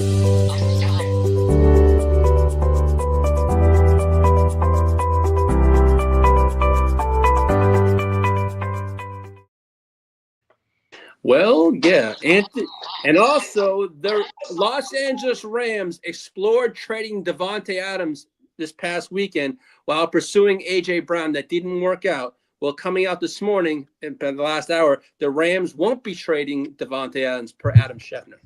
After all these rumors were circulating a few days ago that they explored. If it ain't broke, don't fix it. Exactly. I got a question. Yeah. So if what were they? Don't broke it. I got a question though, y'all. What were they looking to get for Davante, and what were they trying to send to get AJ? Okay, they paid a first. They paid a first for Waddle, right? And a fourth and a what? A third and a fourth, I think. And a fourth. Why the fuck didn't AJ Brown go for that? You get what I'm saying? That's a damn good question. Hey, bro, I did not think about that. Why didn't AJ get traded? Hey, go ahead, talk your shit. That's shout out to my man East Up. He's the one and only true through and through Broncos fan that I know because I grew up with, right? Mm-hmm. Shout out to him. And I texted him this morning. I said, the hot rumor is AJ Brown to y'all. And he's actually the one that texted me back. When they got 10 minutes later, he's like, bro, we got Waddle. I was like, oh shit. That's you know what I mean? Shit. And I just thought of that right now. If he went for a first, and if they remember, it was the Eagles said, I want a 1 and a 2. Then now they're saying I want a 1 and a 3. He went for a 1-3 plus. Why? What happened there? Right. And that's out of conference. I don't understand. Look what they did. They went interconference. Miami don't give a fuck where they're sending him though right now. Because Miami, they just robbed Denver. They just robbed Denver, even though it's the 30th pick. They're on a different height. But yeah, they just picked up an extra 2 picks. No, they picked up extra 2 picks because they had to send the 4th, I think it was. The league got the compensation. So they picked up extra 2 picks on already what they had. And it was a couple years. So the first and the third are in the top 100 on top of the picks that they got already in the top 100. You feel Miami then swift the shit out of them boys. They got rid of that contract because he just signed. They swift the fuck out of them. Miami swift the fuck out of them, dog. 100%. Okay, look at it, JD. So is it? Do you think is it just a couple years difference of age that makes them go to Waddle, or maybe the role that they specifically view, Sean Payton specifically viewed? I think it's the role. In my opinion, Howie ain't trading AJ. As of right now, AJ Brown would have done it for the one. As of right now, AJ Brown is the best wide receiver that's on the market. But yet we see Waddle go. But yet he's not on the market. On the block. On the block. There we go. Yeah. But like he's worth what they're asking for. No one wants to pay that. You know what's so crazy, bro? I almost would just pay that if I'm a GM and I'm trying to compete. I would pay that to hurt the Eagles. Yeah, the only thing is though, like, big bro, I'd be like, fuck it, let me take their best receiver. Only thing is though, big bro, about a team that's trading for AJ, right? It got to be a specific team because not only are you trading for the talent, you're trading for the contract. And then a lot of these teams that's in contention that wants to add him, they not cap friendly. So that shrinks the market down to the motherfuckers that can trade for that contract. So the Bo Nix like type shit, rookie contract, good team that was just in the AFC Championship. New England, they just got their number 1 wide receiver, so-called, in Romeo Dawg. He needs to go to a team with a lot of cap money, like the Chargers. No, for sure. and they passed. And they passed. Got his motherfucking ass. Ric Flair. Woo! They should really went and got his motherfucking ass. You know what? If that's the case, if we're saving our money, are we saving it for AJ Brown because he's going to be a June trade? What was the Jennings deal? What was the Jennings deal? What was the Jennings deal? What Jennings? What Jennings? Joanna, man. Joanna? He's not been signed yet. Yeah, I haven't seen that. Yeah, his previous. He went to the Chargers. It's nothing. No, there's 2 teams involved. It's the Titans or the Chargers he's got to go to, but nothing's official. I did pin him for the Titans. Oh, he's a Titan. That's where you go to. That's where you just go to die. He wants $20 million. Here's the deal on Jennings. He wants $20 million a year, and no team is willing to pay him $20. The Chargers. The Titans will pay him $20. Yeah, the Titans have money to do that and just let him die over there. They do that with old receivers all the time. The Titans and the Chargers both said if you come down. Shout out to DeAndre Hopkins. There you go, Calvin Ridley. Calvin Ridley. Calvin Ridley. That's not wrong. Who's the other one? Robert Woods. I can keep naming them. Give me the roster. Give me every receiver who's played on the Titans the last 6 years, and they're all those kind of guys. Calvin Ridley is the Walking Dead over there right now. Well, wait, who did they sign? They just signed somebody also. They went to go die over there, the Titans. There you go. Oh, no, he's still kind of young. He's 26. He just turned 26 in March. Early there. Oh, he's on the cusp. If he was 27, I'd say he was going over there to die, but maybe not. He definitely, he's like, this is where I go to die now. He's like, in my prime here. Remember, the Titans suck. That's all I got to Now the whole world. Now, as for the Cleveland Browns, the Chargers, and the Rams have called about J.J. McCarthy's availability. JJ. 9. That motherfucker gonna go for an 8th round pick. Hey, Clark, Damn. so we get the Hollywood Batman, Hollywood sign. Now we got the Hollywood Batman crew. Now the 49ers are exploring a scenario sending Brandon Ayuk for Luke McCaffrey. Whoa. Fuck it. So we're going to have the Do Bosa it. brothers and the McCaffrey brothers. There you go. Fuck it. Fuck it. King says That's good for the locker room. Yeah. And we got He's on Fire in the building. Salute. Talking about that old line, What's man. up, Brandon? Let's go. Hey, yo, Brandon, we did it, bro. We did it. Come on now. We did it, bro. They signed him. As for the A.J. Brown situation, the Eagles are expected to explore trading A.J. Brown to the Patriots in early June. Wow. And the reason why is because they take a dead cap hit of $46 million right now. In June, it's only 16. Oh, so if they take draft compensation, then the draft compensation won't be till next year's draft. And the compensation would be a first and a third round pick. That's their asking price for AJ.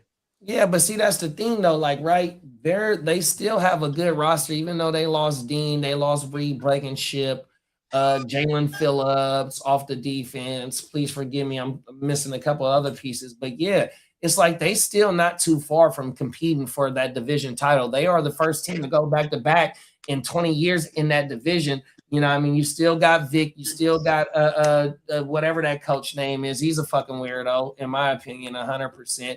But and you bring in Sean Mannion. I love the Sean Mannion move. So just all along, to me, I think the AJ Brown shit is like, bro, y'all still contending, and y'all only 2 years away from winning it all. Hey, you ever apply for a job that you didn't have the actual qualifications for? 100%. Right. And all you want is the interview. You know what they say, right? They go, bro, you really could be a guy here. I love your resume. Only thing is you have no experience in this role we're looking for, right? Here's my thing. How the fuck would you ever know? Like, how do people even build experience then? Right. Facts. Right. It's like you got to get a shot somewhere. And like, I love that the NFL, like even Howie Roseman, because Howie Roseman is old school as far as today's GMs, right? Because he's long-standing. Pause. That sounds really crazy. He's been around for a while, so he is definitely old school. But he's still he can adapt to what's going on, right? He's like, all right, give the youngster a shot. Otherwise, we wouldn't know. And you know what that's a version of? Kellen Moore. Because Kellen Moore was the former QB backup who became OC. Boise State. And until someone gave him a shot, you wouldn't know what he was as a coach to build the resume. So it is kind of funny when they go, oh, he's not qualified. So I love that you keep highlighting that this Mannion thing could be an actual, and, you know, it could be an actual impactful hiring, because look at what Howie Roseman has done. He gets the Super Bowl, loses against the Chiefs, goes back. I mean, and then because they got the Super Bowl, he loses all his fucking coordinators. That next year, they're 1 and done in the playoffs. The following year, they bring in Kellen Moore and Vic Fangio, and they're like, all right, we're going to do this correctly.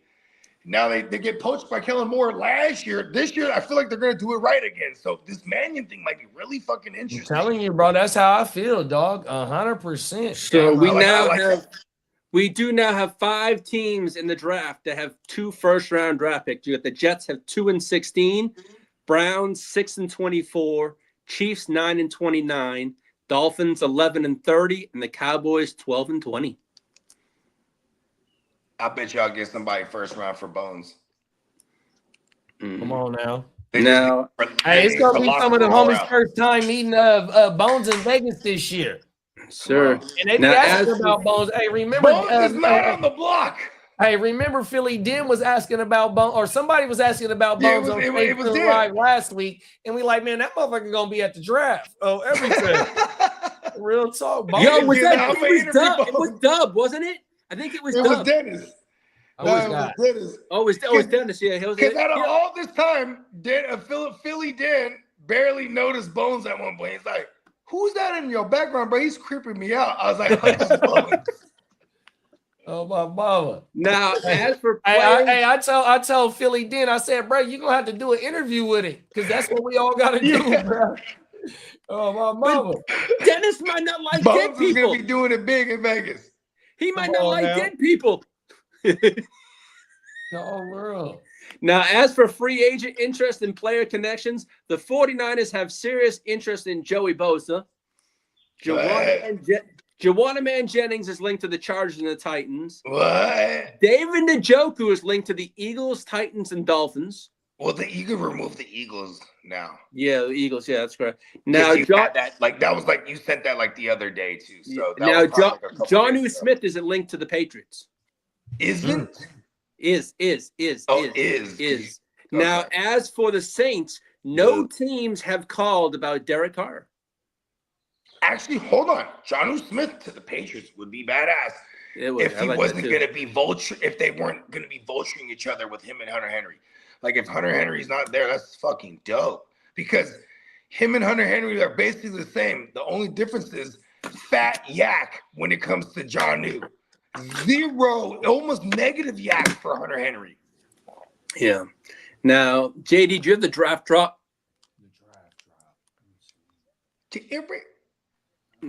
All right. The Tennessee Titans are expected to take. You wanted to do league business? Hold on, Lee. Yes, sir. Be patient. How about league business? League business. That's right. There it is.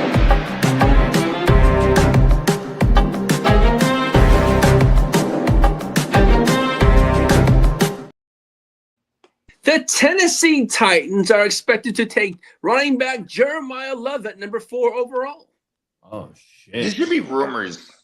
Yeah, well, All right, wait, hold on. Boo. brr.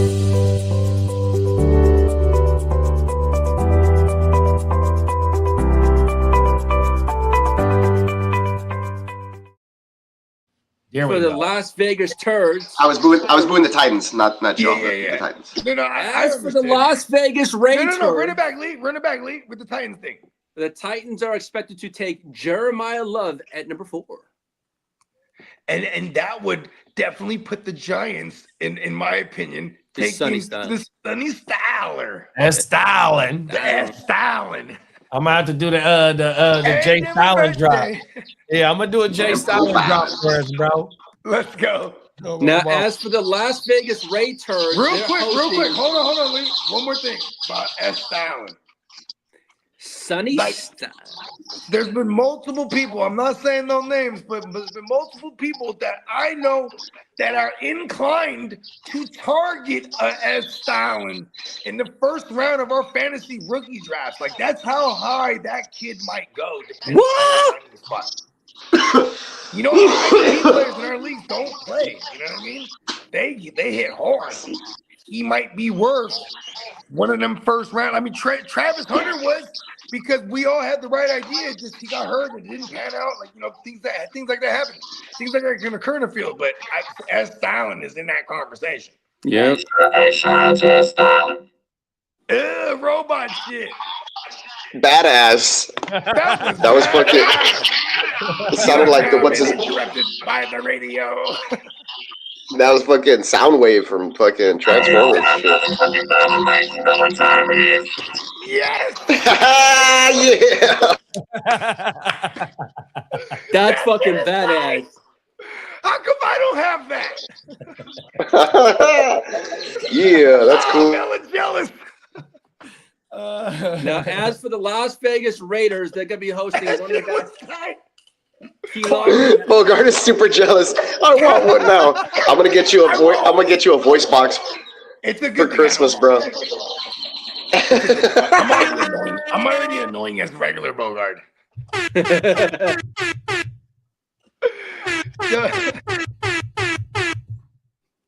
Jamaicans, man. Shout out to all my Jamaicans.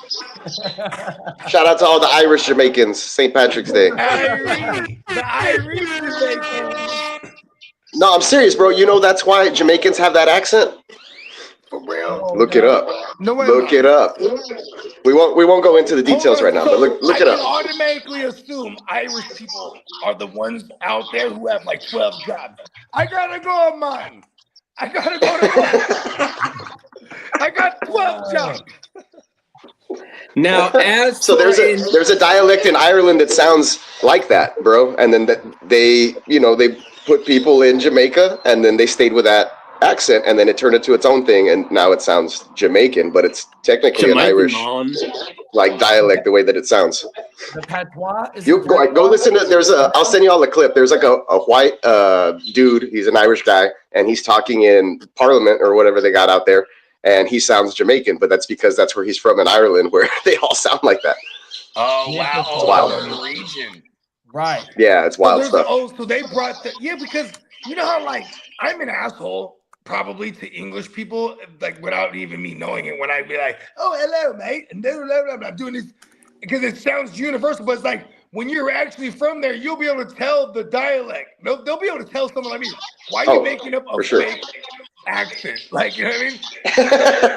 Right? Like fake dialect. British accents. And I mean, Lee will tell you, you know what I mean? Hey, this gas, you bloody fuck, you bloody it's a viral clip of the LSU coach when he got hired last year, the year before last, talking about family, talking about how how the New Orleans people got their own, like you can tell they from New Orleans, you know what I mean, in their voice.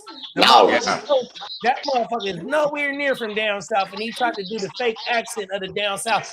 Family, and man, that motherfucker was viral for faking that shit.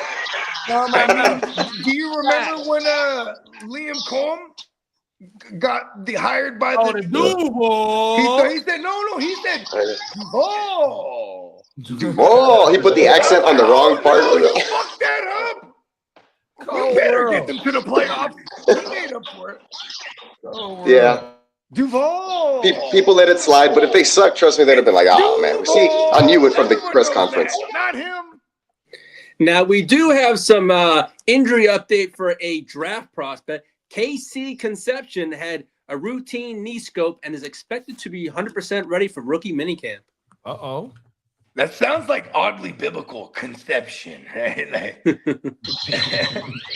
we got PB and the Dub in the building. What's up, big bro? What's up, PB and Dub? It's our guy right there. Also, the Ravens only signed Lamar for 1 year. They're going to work out his new contract in the next coming weeks. That motherfucker didn't want to say extension for nothing. Nope. He had 1 year deal so they his game now. Free agency. He'd be pausing. Before he used to just pause everything but the right things to pause. Oh, world. I see you, Lee. Let's go, Lee. Now, as for Ken Walker, he reportedly got frustrated with the workload split pause with Zach Charbonnet. Walker was getting 47% of the snaps, and Charbonnet was getting 49% of the snaps. Hey, shout yeah, out him and everybody else in the world was frustrated. 100% facts. Yeah, shout out to the Heart to Start Opposing podcast. defenses also. Shout out to JD's Yeah, I just dropped a video about that backfield, man, that cooked me last year. So if y'all get a chance, please go slide over to the Heart to Start podcast. Watch Hey, JD. And that shit ain't even your fault, bro. That shit was just annoying. You know what I mean? It was. Now, 100%. That shit was totally annoying, big Now, bro. before the Kansas City Chiefs signed Justin Fields, they had their eyes on Russell and I'm Not Dangerous Wilson. Oh, shit. My God. Hey, I bet you that motherfucker get a job somewhere, though. Yeah. You know what's annoying? Is that probably would have been us if we traded away Mac Jones for real. I know. Because he played in Arthur Smith's system already. And he never played in Kubiak's joint. But Arthur Smith with the Steelers, you know what I mean? Now he could, because Arthur Smith is a Matt LaFleur ripoff who's a fucking McVay ripoff. I mean, a Shanahan ripoff. So it's like, you know what I mean? Wow.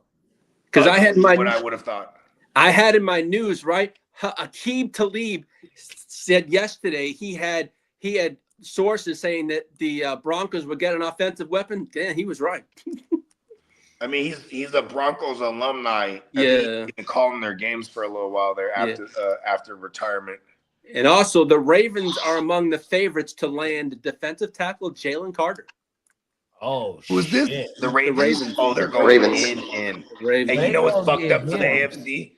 The AFC, it's fucked up for them because the Eagles, traditionally, when you're sending away a star player, you're sending them out of conference. It's like minimum, right?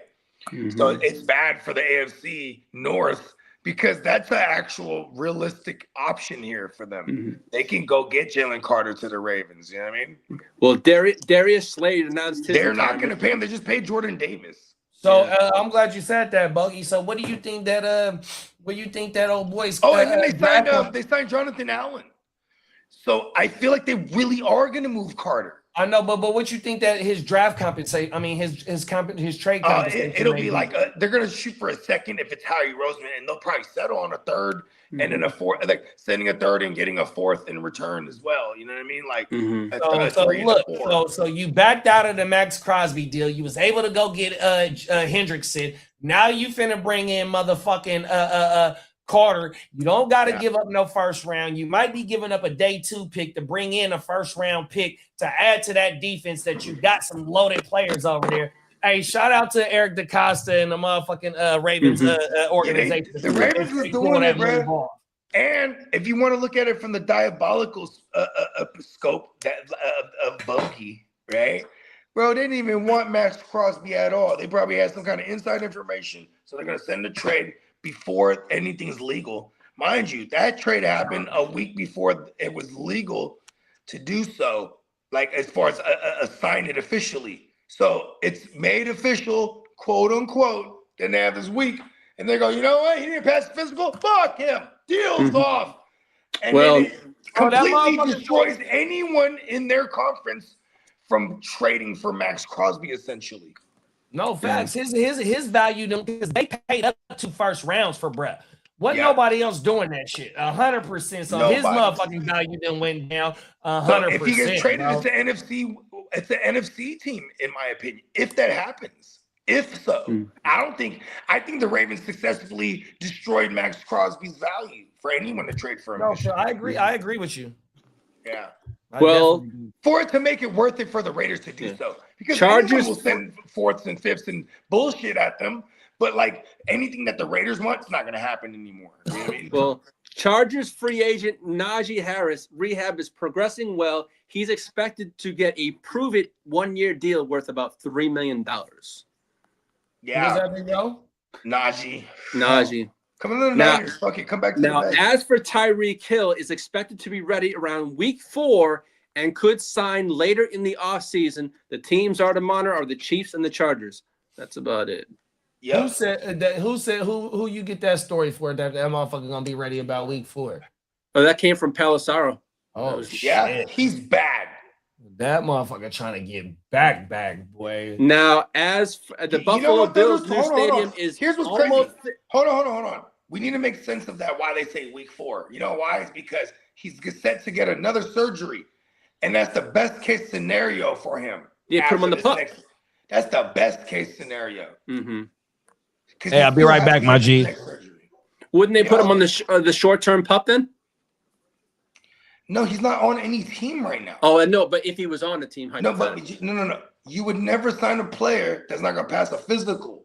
Oh yeah, that's true. You dig what I'm saying? Mm-hmm. Hello, Max Crosby. Just like Max Crosby, exactly. That's what I was thinking. Yeah. Let alone trade for one. So in this case, Tyreek's gonna wait around till he actually is able to pass the physical, and he's gonna pick and choose where he goes. It's gonna be like a November thing. It could even be a playoff thing. On God, like that's how bad it might be for Tyreek Hill. Mm-hmm. You know what I mean? Yeah. And the Chargers, that's the team I've been pinning Tyreek Hill with y'all. And what have I been saying, Lee? It'd be like a November thing. And yeah, you did. You said like a Thanksgiving thing, yep. And it'd be like the Chargers because he's actually played in that system after the Chiefs. You know what I mean? With Mike McDaniels. You know what I mean? Now, as for the Raiders, they're interested in bringing either Joe Flacco or Derek Carr to mentor Fernando Mendoza. I feel like it would be Joe Flacco just because if it's Derek Carr, you have to trade for him. That means he has to unretire. Then he's active with the Saints, and the Saints are going to want some. Yeah, kind of now as for the Buffalo Bills, hold on, bro.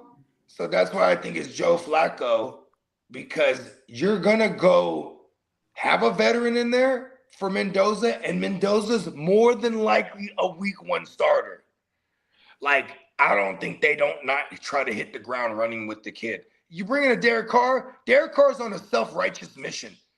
If he gets back to the Raiders, he's gonna try to fucking be like, "Yeah, this is my redemption now," and he's gonna try to win it. He's not gonna be any helpful for that kid, in my opinion. And the only reason Derek Carr is even in that conversation is because he played with Kubiak, who's the new head coach now. That was the last coach he played with. You know what I mean? That's true. I think it's actually gonna be Joe Flacco.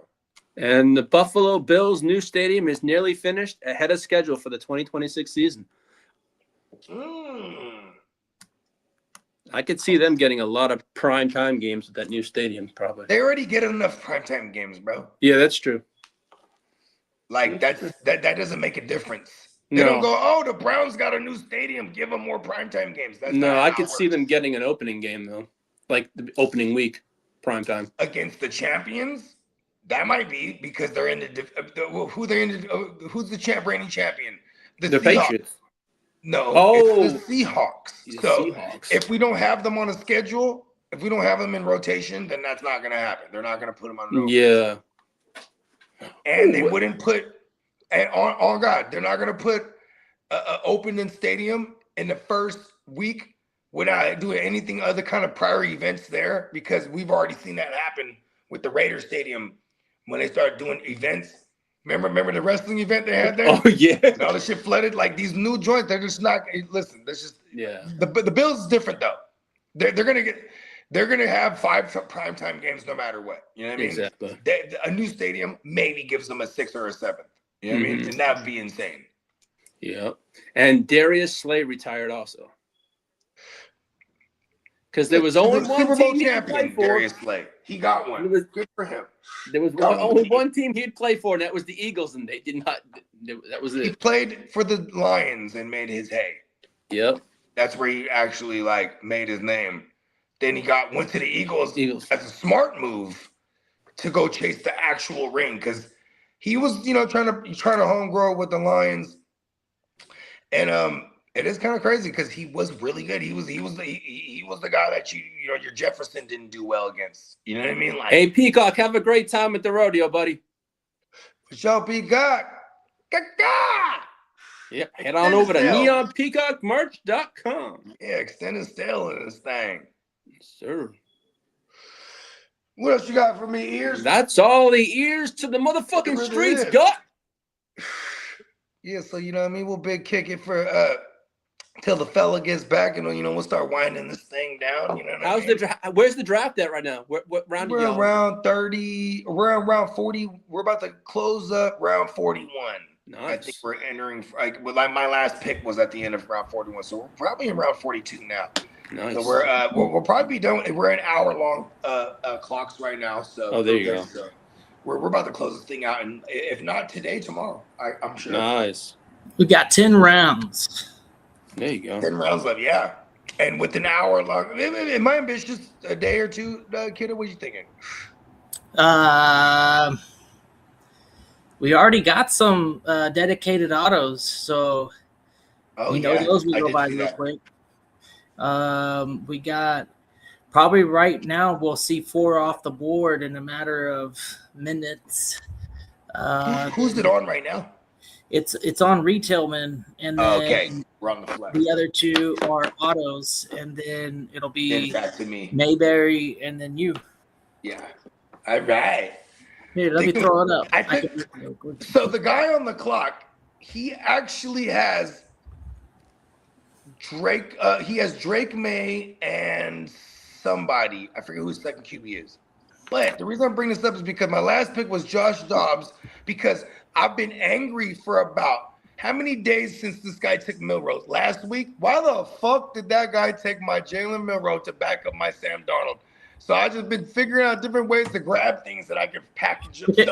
You know what I mean? You got to make a trade.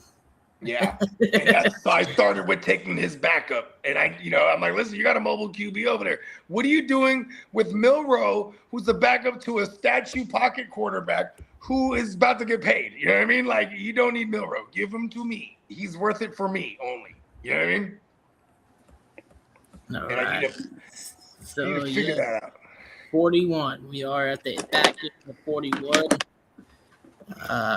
Well on our way to the finish line, but still, for me, I keep seeing the rounds go by, and my queue.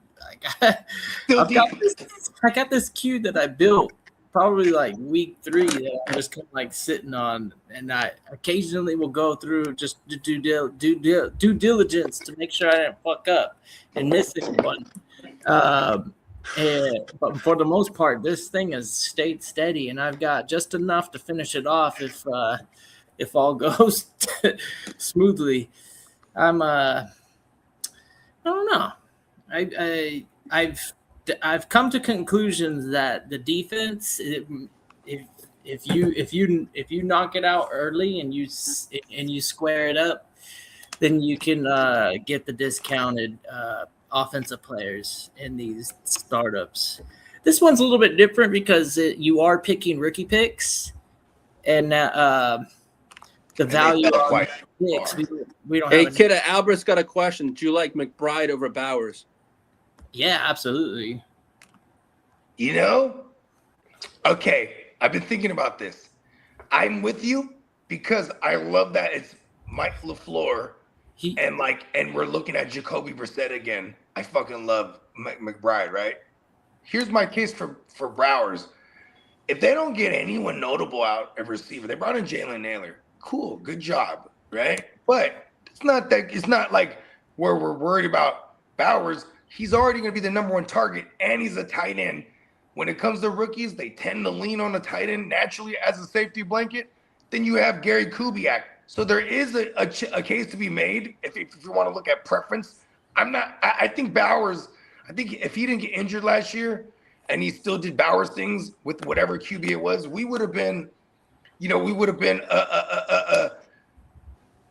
actually, I guess McBride still would have been the first one because he did actually set a record for a tight end, right? I think he caught the most. Yeah, I was about to say, whatever opinion you have on McBride, the facts are that whoever it is in trailing. As long as it's not Kyler Murray. It's not up for grabs. They really are in pursuit. They're gonna have to play pretty well. There's no indication that his ability isn't sustainable. And I will say this. I want to add one more thing. If someone does take Bowers before McBride, and you're in a tight end league where you have a tight end spot, they trigger one or the other. Like this year, whoever takes one, the other one's getting drafted, if not right after, shortly after. Like it's just how it's going to happen. Yep. And we've seen this before where tight end classes are thin, so you really value the top end ones. Yeah. And those two are really in a league of their own right now. Not saying that anybody else can't jump up in there, but do you have any ideas that could be as effective for fantasy? Like that we're not paying up for? Not anybody in particular. There's no tight end that I can see that gets more than 100 targets outside of those two. I mean, if there was a case, I think I can make one. I think I can make a case here for one. Kittle? No. Fergie, yeah. Yeah, because they throw a fuck ton over there, and if their defense, but this time they have Pickens again, and Pickens absorbed all of the production that Ferguson ever had. Yeah, but Ferguson. Well, the reason I'm saying is because Ferguson was still up there in at least target market share. Like he's still, I want to say still 20%, if not a little over 20% target market share, which is not bad when you're looking at just the tight ends in the landscape period, like as a whole, right? Titans is really bad. Pause. If you look at Titans in the landscape as a whole, that sounded crazy. Yeah, the tight end and hole and all that stuff about football, it is a whole pause situation. That's why I kind of ignore it. I'm like, man. That's why I designed our league to have no tight end spot. It goes right over my head because I'm like, man, that's just football talk to me when I hear all that fucking weird, quote unquote, gay stuff. The pause talk. Pause. The pause talk. Yeah, the pause talk. That's what it is. Yeah, I like that you said it. You gotta say East Coast. You do the pause talk. The pause talk. It comes from the East Coast. Hey, pause. It comes from Harlem specifically. Pause. I gotta get probably. I'm thinking a green one, a white one. I like the white on white. I think you're right about that, Bo. And then here's the thing. Oh wait, you know what they stopped doing? They stopped giving us the white on white. They don't, because I kept ordering white on white stuff, and more than a few times they would send me just nothing. And they'd be like, "Oh, we put it on there." No, you didn't. Send a picture. Oh, I'm sorry. We had an issue. We don't do white on white at all. I said, "No, yeah, you do." I sent them the other joints because I have 2 white on white T-shirts because I ordered them at the same time because I thought that was badass. Like instead of a white tee, it's a white tee with a thing on it. What if it was a like a mistake on their end and they're just trying to throw a front? Well, here's the thing. So I went back and forth with them for like a month, and then they're like, so they just reimbursed me and they gave me credit, and they're like, we apologize, but we're just this is how they phrase it. It said our design artist has now chose to not do white on white anything anymore. And I would imagine because when you're peeling off the thing or you press off the thing and you peel it, it might not be as like, you know what I mean? Oh, scrap that, do it again. Like, you know what I mean? They might be running because they immediately took the black on black off after I got a couple black on blacks done. You know what I mean? I got 3 black on black shirts made, and one of them, it had like some white lining around the line thing. So whenever they peeled it or whatever they did, pressed it, whatever, they had some of the lining. I was like, hey, and it looked cool. Song, he actually ordered a black on black. And when I showed him the 3, he chose that one. He's like, oh, this one looks cool. Because it did kind of come out looking cool. It's like GWN all black, but it had some white lining on it. Like it looked like on purpose.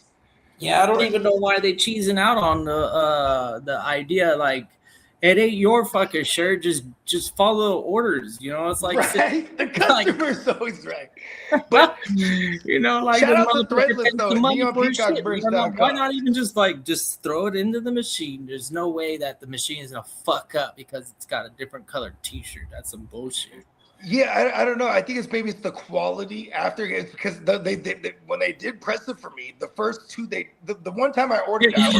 Oh, okay. I can see I can see where you go with this part because yeah, never as far as quality control goes, returns and shit. You're like, they might have pressed up 5 or 6 of them until they got the these good motherfuckers gotten like 4 orders for one price. Yeah. You know, like he's only paid for 1 T-shirt and it's got like 5. I might have ruined it. I might have been the one guy who ruined the white on white and the black on black. You may. You know, but you got lucky. I don't know what they were thinking when they saw it, but if you thought it looked good, why didn't they think it looked good? Watch, I'm gonna go grab the white on white. You know, all of a sudden they just go, man, nah, we didn't like that. Well, for what reason? What would you not attempt to fulfill the order that's placed when some sort of machine standards with ink and fabric color, there's no way that would interfere and not just that, at least just fulfill the order and give the customer what they want. That's ridiculous. Just get a blank T-shirt, like that's a slap in the face. If anybody has that type of experience, I don't blame you for going all out and making them fix their mistake. That's a slap in the face. Pretty much, yeah. Agreed. But actually, with that website, I've gone through neonpeacockmerch.com more than a handful of times, and I've also used that same website. So there's a lot of different artists on there that I've come across and appreciated their artistry. Anyways, it's I can't like it just boggles my mind that company would choose to go that route and then use that as the excuse. Is like, oh yeah, we did. I was like, well, clearly not. I'm communicating with you that it's not here. Why are you arguing? It's like, and then you're like, okay, well, what did you expect? It's white on white. I said, well, what I expected you to do is put a white logo on a white T-shirt. You know, what more did I need? It's like, well, that's what you got on your work order. Why didn't you fulfill it? This is ridiculous. You must don't want no motherfucking money. You don't know nothing about the business side of fulfillment, man. You got to keep the customer happy. You can't just pass off a dumb idea in your head and totally neglect it and say, no, it's your fault. Right. It's like, no. You ain't never lied, big bro. Them facts. Yeah. Yeah, it's a part of I'm not an artist, but I'm sure it's a part of being a tattoo artist sometimes, is that you have to swallow your artistry and just fulfill the customer's need because, you know, what they want. Exactly. Yeah, and I get the tattoo thing because that's perfect. Right here, man. These are hell. See, I wanted to I could burn this right shirt here. then I only That's got what one I'm more. talking about. See, I would totally let us do it no more, and it's a stupid clean. Yeah. Dumbass clean. That motherfucker is nasty. It is, right? And they don't let us do the white. Because of me complaining so much, they're like, we're not gonna. We removed the white on white options now. I'm like, dog, damn it! Wow, what a lazy excuse. You didn't remove shit. You just finding a reason not to fulfill the order or make up for their error. They're trying to proclaim that there's hey, don't worry. I got the heat press in the house right now, man. I just been waiting for the right time to get this shit set up and get that shit going. So, hey, I can print up the white on white GWN shirts 100% once I get done. I got the heat press in the house. Oh, my brother. Yep. Come on now. 100%. Especially in Vegas, it's hot. You gotta wear them white T-shirts. 100%, bro. Them is facts. That's how I'm coming this year, bro. Pause. Couple of jerseys and a couple of white tees, and maybe something to go out in. If we step out to go, I don't know, but just something to step out in, and just in case if we do decide to do that. Yeah, I'm bringing a polo shirt just in case. Right. Facts. Yeah, I do want to say one thing.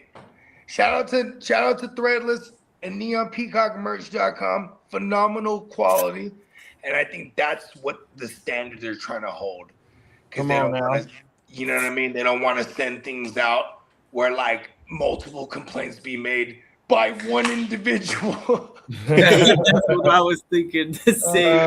Because I am annoying. You guys see how I make all my decisions, right? So it's like, you know how annoying I can get when I'm really specific? Peacock just says, I'm thinking about... Peacock goes, go ahead. Peacock goes, I was thinking of moving my site. Yeah, no, he definitely, this has been in the conversation, actually, for the better part of since this year came around. But NeonPeacockMerch.com right now, it's always going to be NeonPeacockMerch.com or some form of that, right? Right now, the hub we're at, phenomenal products over there. I'm talking about like, especially right now that the sale, taking full advantage of the 40% sale. I'm going to definitely get a whole rainbow of colors of some GWN shit. I need a refresh. Because I love the simplicity of any kind of our plain Jane shits. I love also the complexity of Neon Peacock's of designs. You know what I'm saying? I love from every angle, but I'm like a plain Jane more often than not. Like I love the Austin 316 because of how plain it is, right? So like, or even the NWO. So, you know what I mean? It's why I made our GWN. Or I've requested Peacock to design the GWN logo. to be reminiscent of the NWO. Because, as a matter of fact, we were at a sandwich spot, which I was at a sandwich spot with JD. And when they were like, "Oh, whose sandwich is this?" And then he points at me, that guy over there wearing the GWN looking NWO shirt. And like, you know what I mean? Because that's how iconic it was. It is. Facts. I need a polo shirt. Like, One of that the guy real right ones there is wearing like, the- hey, I don't know what that is, but that shit is MW, but it's Come on now. You know what I mean? Exactly. Like it's recognizable, and it's also ours in that aspect because it's not. You know what I mean? And he's Not- kind of like yeah. a mirror image almost. If you think about it, a big G, and a O, they ain't too far away from looking the same. Yeah. I mean, we basically modeled the exact same things, so to speak. Yeah, it's like And, mirror image. but like go back to the Give Me Money network. If you look at it's the lowercase G, the big M, and then the lowercase M. You know what I mean? Because I just love the way that looks aesthetically. You know what I mean? So it's the same thing with the GWN. But the iced out, like one day we're gonna have like when everyone that looks at our homepage and you see that GWN logo, one day we're gonna have some pieces like that iced out in this motherfucker. Peacock says I'm taking some cowboy boots to Vegas. Let's go. Come on now. Let's go. Hey, Rate the next you one, know what Lee. really kill it? Shorts. I'm gonna and buy cowboy some boots. Python No one snake does skins that. ones for my birthday. Hey man, shout out to Peacock. Come Oh, you on got now. the sheepskin, Sean? The snake skin. Oh, the snake skin. Python. Oh, you got the rattlesnakes. The python. The pythons even. Cold world. Hey, look, I'm shit. All right, fuck it. I'm wearing Dennis cowboy says boots. beer number 5 is being cracked as we speak.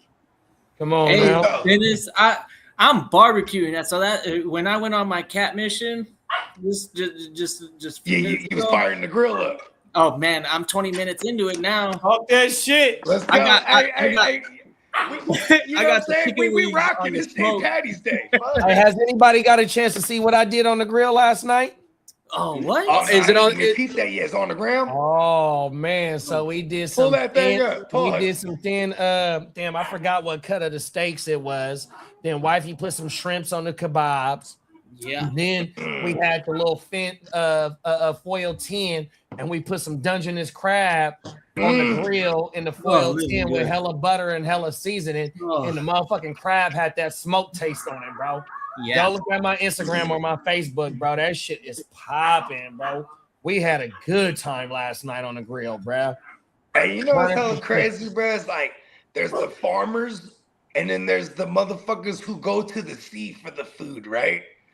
Like, you know what I mean? Shout out to all the fishermen, bro, because man, that shit crazy. Like, I didn't Bruh. know Omnivore. I'm a fucking omnivore. I eat it all. all of it. Yeah, I'm gonna send the video to the group. I am Oh my human mama, watch man. this crab, bro. This crab was going crazy last night, dog. And I didn't even cover the crab. I left the crab uncovered, so all the smokiness got inside the crab. Yeah. I'm gonna put that shit I'll be up right right back. now. Oh my mama, watch this shit, my G's. That butter Cajun or Yep, Cajun butter. So what it is it's called Riles. The seasoning is called Riles, right? So I got that shit. yeah, he's a barbecue pit master, right? Oh my mama, big bro. So just like remember how me and you was talking about Ace Hardware about a few shows ago? Mm-hmm. So that's where we go get our seasonings from for the grill, right? So Yep. I had to go out to Woodland yesterday because one of my, and you know about this, kidda, I got Travis Credit Union as one of my banks, right? Okay. So the closest branch to me is in Woodland, right? So I had to go out there, boom. It's a motherfucking Ace Hardware store right next to the bank, right? So wifey like, bro, we need some garlic butter, which is the Ryle seasoning. So when I go in there, I go get me some wood to I forgot what wood I got to put on top of the coals and smoke because we was talking about that last show. And boom, when I see the motherfucking seasoning that we usually get, bro, they have a Cajun garlic butter seasoning. So we not only did we put that on the crab last night, we put that shit on the motherfucking shrimp and the steak we seasoned with it. Oh, bro, that shit was so motherfucking fire last night, dog. Oh my goodness. It's called the Riles. You know about the brand, but it's called. Man, I'm gonna go get the thing right now. Fuck it. You're right. Man. Watch this shit, dog. My chicken ain't looking very good right now because it's so early on in the process. But if we were on in another hour or so, smoking these chicken wings, I'm sure they look real nice on screen. But right now, it just look like a fucking uncooked piece of chicken. Right? It's not even worth showing y'all. But it's tasting, it's smelling, and I'm sure it's gonna taste. It's pretty fucking good. I used a different seasoning this time. I got a new neighborhood, so I'm going through the grocery store, and I found something that's probably pretty much mainstream, but something that I never fucked with. But it's called Rib Rack, and I just got the all-purpose grilling seasoning, and I threw that on the chicken, and then tossed it, and then threw them on the grill, and then cracked some fresh pepper and closed that lid. And there's a saying with these fucking slow cooking methods. Right here. You ain't cooking, bro. Yeah, if you looking, you ain't cooking. So I'm keeping that thing closed. I'm keeping my eye on the temperature. It's sitting pretty nice. Cajun Creole garlic butter, Heath Ryle. Ooh, yeah. This shit right here is a cheat code, big bro. Yeah, he literally has, I think he's known to have more pit victories than pit competition victories than anyone around right now. There's another guy in New York City that I started finding. New York City. Man, I know. New York. What is that? That the pace commercial? My bad. Yeah, you're right. The pace, canny. Hey, you know who else got some talking good about? Were they trying to make Dano's? I like Dano's seasoning as well. Oh, yeah, Dano's. So he got his own. He got a lot of flavors, but where I'm at, you don't get a lot of you only get like a few of the flavors on everything. Hey JD, keep a tab out in your mail. Oh yeah, I'm gonna go check that shit today, big bro. I remember you saying that. Oh my mama. I picked up a new one this time. It's called Rib Rack. It's just an all-purpose seasoning. So I threw it onto the wings. My girl don't like too much spice, and it looks like a Mrs. Dash on steroids with the fucking the turmeric or whatever that yellow seasoning is. We put turmeric in our smoothies, in our juices as well. We should find out pretty soon. We do turmeric shot. So wifey make turmeric shots with cayenne pepper.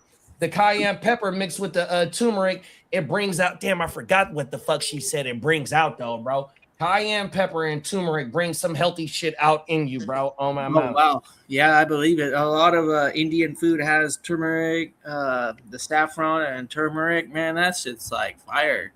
Come on now. We should see her on the draft. Who we're gonna get for Hard Knocks? Oh yeah. And they changed the rules. It doesn't got to be a non-playoff team. No, it's gonna be. It's now gonna be divisions. I think it's gonna be AFC West this year, because it was the what was it last year? It was the Cowboys division. It was the NFC East, I believe. I think I saw this year possibly could be. It's an AFC division. I don't know which one though. It could be the East or it could be the West. I don't know. God, hopefully it's not the Chargers. West side, man. West side. Hey, when I went to go grab the seasoning kit, and wifey was like, "Bro, you got to throw something on the grill today." I know, man. I'm like, I got to do the weather's too nice. Hey, I don't know. I'm a fucking night shift motherfucker. So 87 degrees right now at 11:30 in the afternoon on a March that's a little bit too much for my ass. But it's like the evening. Here, that's perfect. Oh, everything. I needed to drop another 20 degrees. Shit, it's gonna be 95 here on Saturday and 95 on Sunday. You're in Texas, bro. That's I know. Yeah, but you say it like it's not. No, because I woke up yesterday. It was 17 degrees. Texas. I woke up yesterday to 17 degrees. Oh shit! That's what below fucking freezing. No, it was below fucking freezing. God damn. And now it's gonna be 80 That's the gay. Yes. I said 80 the gay. That's Pause. No wonder you guys get the tornado. I'm surprised it don't just occur locally. You don't even need Canada's help. What the fuck is going on at night? I know, right? Hold on, Canada be helping us out with tornadoes? Oh, they're the culprits, Smokey. It's all because of Canada and the Gulf of America. Now we could have blamed it on the Mexicans, but now we got to blame it on Americans. The Gulf of America. It's ours now. Oh, I forgot that. Yeah, that's right. The Gulf of Mexico, my whole Trump lifetime. said this is the Gulf of America. Yeah, I know, right? It's the Gulf of Mexico. I don't know. That motherfucking Trump is a burnt out motherfucker. Dog. He is burnt out. Yeah. This is the best. We tried as a nation to hire somebody that's not a fucking politician, but damn, they sure do get a politician-y very quick. You ain't lying. Them is facts. I'll be right back. Minnesota did said just got a notification flights went down to 2:30. They started. Yeah, I've been checking mine. The fear. I think it's a lot of fear because there's some like TSA bullshit going on where. No, Dennis, I'm waiting for mine till June. I'm not. Yeah, I'm driving. Right Wifey said she wants to fly out there, but I'm bringing all the equipment, and I don't trust my equipment on the plane. Hell you know no, what I mean? I'm driving this year, bro. Again. Wifey can fly, bro.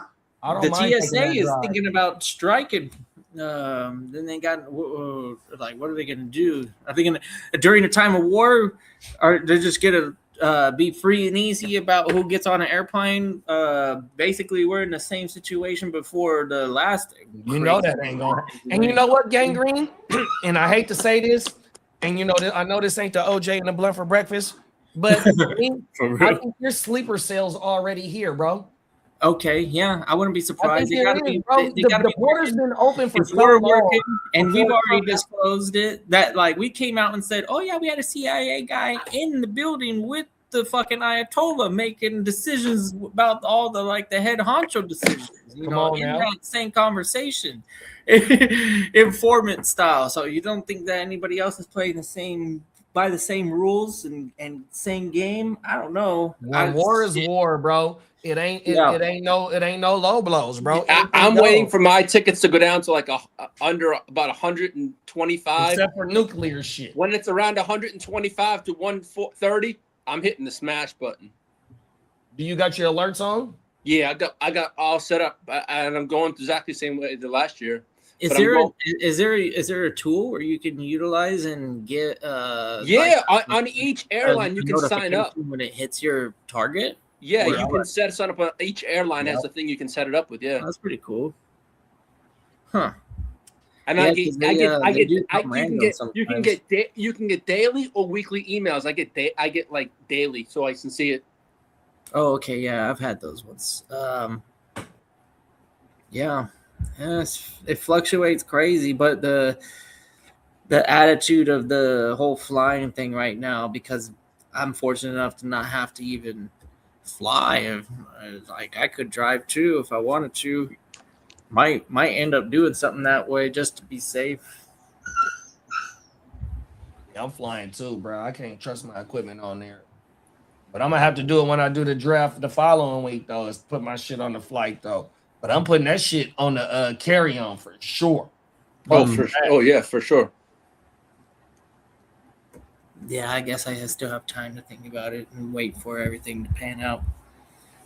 I've procrastinated on air flights and panned out to be okay. I wasn't struggling to find a flight or paying like an egregious amount of money, especially Vegas, because it's just all day, every day, planes flying to Vegas. That shit's pretty easy to get to.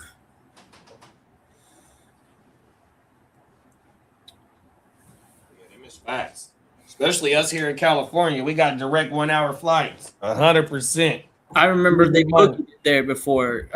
We were running late on the takeoff, but they definitely I don't know if the pilot had an agenda or they just worked it out to be like, hey, let's get there still on time. So we took off at 10, 15 minutes late, right? And still got there on time. So that means that we got there in like less than 40 minutes from John Wayne, Santa Ana, Costa Mesa, Orange County, Vegas. I'm like, damn, they really booked it. Yeah, they burned that fuel. They don't load up on fuel. They don't have too much on there. They have enough for emergencies and all that, but that's how they conserve some of that fuel. Doesn't take that much to get to Vegas. If you're going far afterwards, you fill up in Vegas, and it'll be cheaper than California. Come on now. Fucking California, bro, and that fucking gas price, boy. Cold world. It spiked up, and it's been sitting steady in my area. It goes 550 to 609, and that's I just looked at tickets right now. The cheapest one is $254 round trip. I think that's what Dan said. Dan said $230, and that's not with taxes, so it's probably gonna be about you get your luggage and all that stuff on it. I'm just bringing it back. Dan said that his wife is going to Florida on Thursday, and she was notified to come 3.5 hours early because of the TSA is slowed down. Yeah, I bet they don't have as strong of a force. There's not as many hands on deck, so to say. It takes a lot longer, and then pretty soon they're going to have to call in. What is that? I think those employment contracts where you sign up and then you're like the temp agency. Yeah, temp agencies. Oh my mama. They'll probably fill those spots with temp agency employees. You ain't lying, bro. Until they get that fucking agreement or whatever. A good tailwind. I mean, they might have had a date to get to or something. I don't know. But the pilot was full throttle, and we got there real quick. I was like, damn, fucking like half hour? What the hell? Come on now. Shit. Yeah. Don't be. That's not surprising for me because I've worked on aircraft, and yeah, once you get up there and you want to throw them throttles full forward, man, you're gonna be booking it. It's no joke. The way that we transport through the air, like if you just sit back and actually visualize the whole thing, you're like, man, we're some crazy ass people. Yeah, Clark, I saw that yesterday about the Seattle Seahawks, Sonics coming back. What happened? The Seattle Seahawks could be coming back next week. The votes next week. It's for, I think it's Seattle, and I believe it's the other. I think it's Portland. Oh, Vegas too. I think. It's Vegas. Sorry, Vegas and Seattle. And I think there's two teams that will be moved out of the the Eastern Conference for the realignment.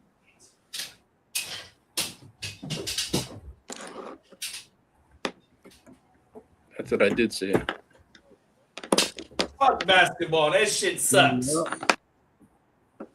Basketball is fucking terrible. It's not basketball than it used to be when I grew up. You ain't lying. It is facts. Minnesota Den said I was already on the road to being fucked up by the time you landed, kidda. LOL. Shit, I had been there since 8 a.m. Yeah. I usually get off of work and then go home, get my crap, fucking jump on the plane. And then that first day it's kind of rough because I don't get any sleep at all. But it is what it is. I find my way to sleep. Everybody knows that. Man, you ain't lying there. Oh, my bad. I've seen him sleep standing. Yeah, man. I'll find a spot. We're waiting in line. It's no big deal. He was taking a nap. It could be 120 degrees or loud as fuck. There's not a lot that'll keep me from getting some. I drafted a championship team with in the middle of absolute Eastside League madness of a draft, and Kidda was right there on the couch, sitting upwards, asleep in a mushroom cocoon for the entire 5 hours. And literally, the moment the draft was done and everyone's taking their pictures of their board and they're all chalking some shit and then they all go out and do Vegas things and the door closes and it's just me and I'm looking at the board and a kid just arises like the phoenix from the ashes. And he's like, which one's your team? Oh, right here? He's like, oh, it looks like a Bogart team. And I fucking went on to win it. Well, it sounds like And this last year we'll be year, taking screenshots. I was really 'cause it's gonna be upset digital. that he wasn't in cocoon mode next to me. I'm like, he might have been between Kidda in cocoon mode and Derek like berating me for like not doing smart things in the draft. I needed those things in the draft. That was the formula, man. Dennis, what's it? That's the formula. Basketball sucks. So, Dennis goes, Lee, I found a 20-foot charger so you can charge and move around, bro. Yeah. Ah, that's funny. I say it all the time. Chargers are unplugged, man. They might as well hang it up. I don't know why they keep trying. Yeah. So rebrand that whole franchise is cursed until they rebrand it like the Titans did. Facts. You know what's crazy is the rebranded teams. There's only two, right? The Ravens. There's the Browns. Well, the Ravens who have won a Super Bowl, Yeah. right? Which is but you might not have a Brown. Actually, you might not have a Browns fan who goes, "Oh, that's my title," right?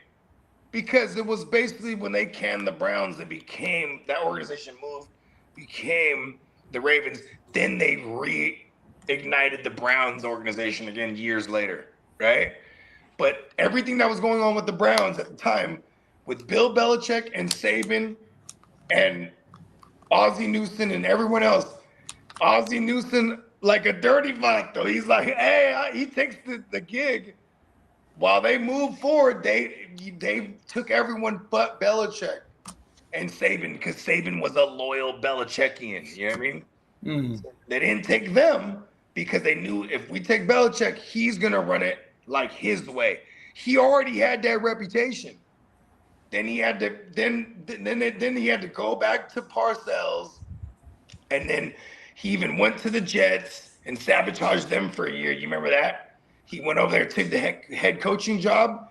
Then 2 weeks later, he goes, I resign. And then they had to hire whoever, fucked the Jets up, and he went back to the Patriots with Parcells. It's like it's so crazy how diabolical in the larger scheme of things even football can be. You know what I mean? These motherfuckers be planning demises for other organizations years in advance. It's diabolical, bro. I'm telling you. And look at the Titans, bro. What's the most success they've had? I guess they have lost the Super Bowl. And isn't that crazy? They pushed That was pretty quick too. They got there immediately. Yeah, like 3 was it year 2? 2-3 years, huh? Right? It was pretty quick. Yeah. Yeah, when the Oilers last year, 93. 94. Trying to think of what Madden that would have. It would have been a Sega. It would have been a Sega or it was still Sega only, huh? I don't think they put on Super Nintendo until like later. Oh, they didn't get on Nintendo until 64 even, huh? I don't think EA wasn't fucking with Nintendo during those days. Well, so what would that have been like 95, 96, 95? Yeah, right? 95, 96 era. So it would have been like because the Houston Oilers,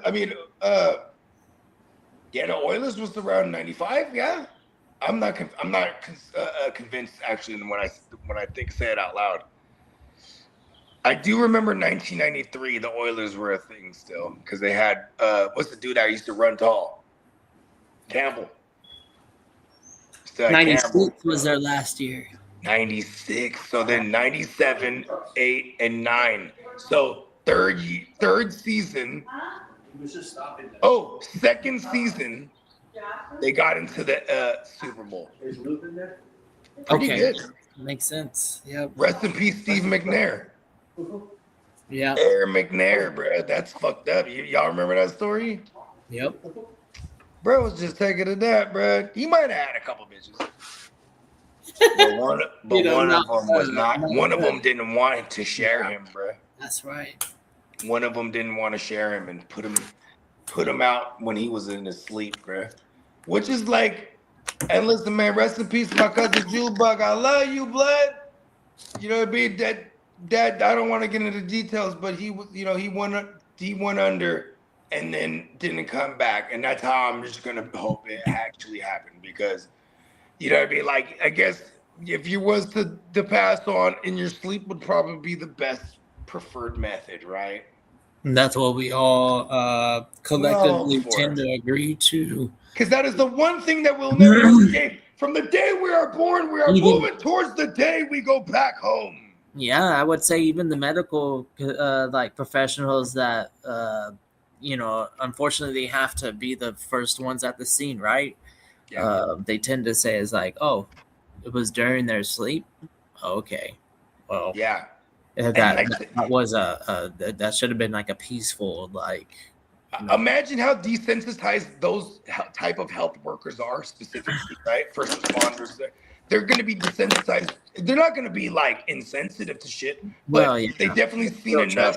Yeah, They've seen enough where it desensitizes them to a degree where when they say something like that was the best way he could have went. I think the best way to put it is that it's not going to slow their actions to get the job done, but it doesn't mean that afterwards they don't, you know, experience the whole, you know, the human aspect of it.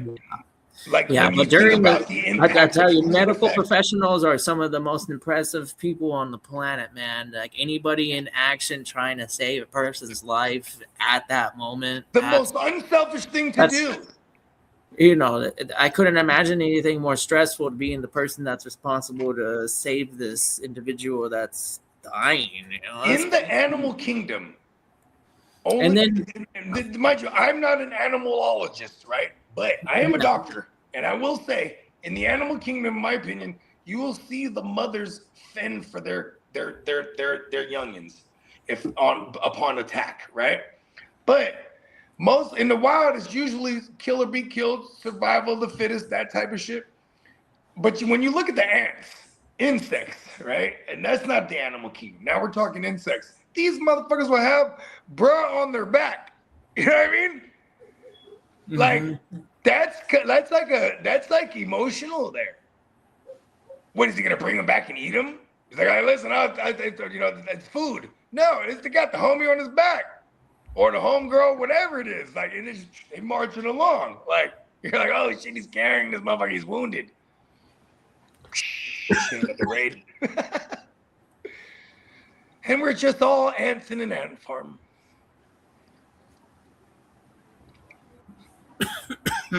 Yeah, bro. So I've been addicted to these AI joints. yeah, I know what you're talking about. Like these fucking AI like documentary breakdown things. They are fucking amazing. Like, because like it's like these breakdowns of what AI, like all the big AI joints, all the big questions that they're being asked, their answers are insane. Because it's based on a collection of human like analysis on everything, right? Then it removes the emotional aspect and analyzes it solely based on the data. You know what I mean? Mm-hmm. Isn't that kind of crazy? Some people that might find out the truth, a human finds out the truth. If he don't like it, he could alter it. He might even hide the truth. You know what I mean?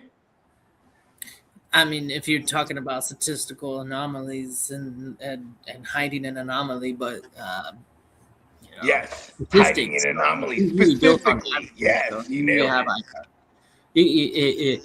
When it comes to like data and all that stuff, it's usually collected with like bundles and bundles, not just a little bit. To parcels even. Yeah. The whole fucking Santa sleigh. Is that Star Wars talk? Like a group of things in Star Wars is a parcel? right? A shipment. That's a parcel. I know a parcel is also a collective of diamonds. That's when you're in the diamond business and you order like in bulk, they call it a parcel. So I would imagine that just also is a universal term for a bulk of something. Yeah, express delivery. A parcel, even. We're like a parcel of goods.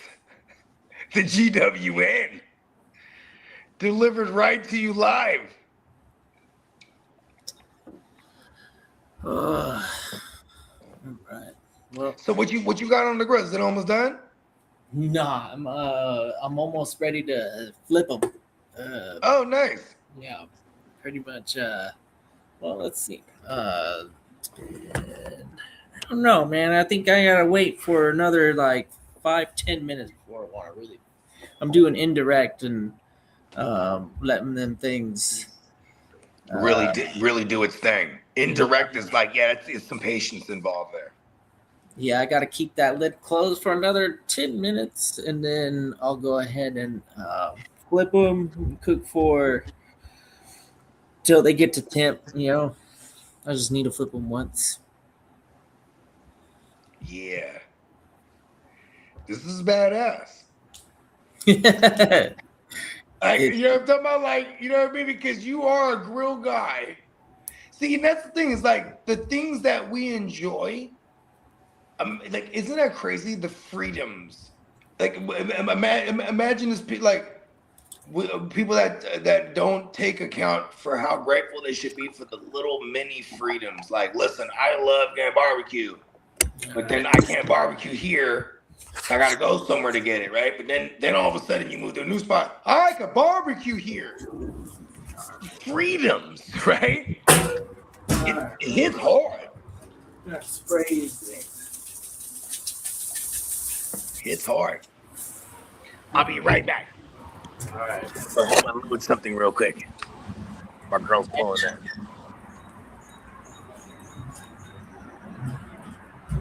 Yeah. I ain't ready yet, man. I got at least 10-15 more minutes till I flip them. But smells good. One of these days I think we're gonna figure out this thing called smell-o-vision. I don't see why not. Formulate some sort of like container that you have to put in, you know, like it contains all sorts of aromas, we'll call them, and then somehow the stupid TV goes ahead and mixes them up for you. So if you wanted to smell that fucking steak on the television, you could smell it. Smell-o-vision.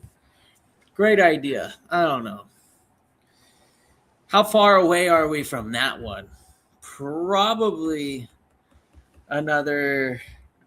Shit, it really is accelerating when you think about it. When the first smartphones were stocked on shelves till now, really hasn't been that much time.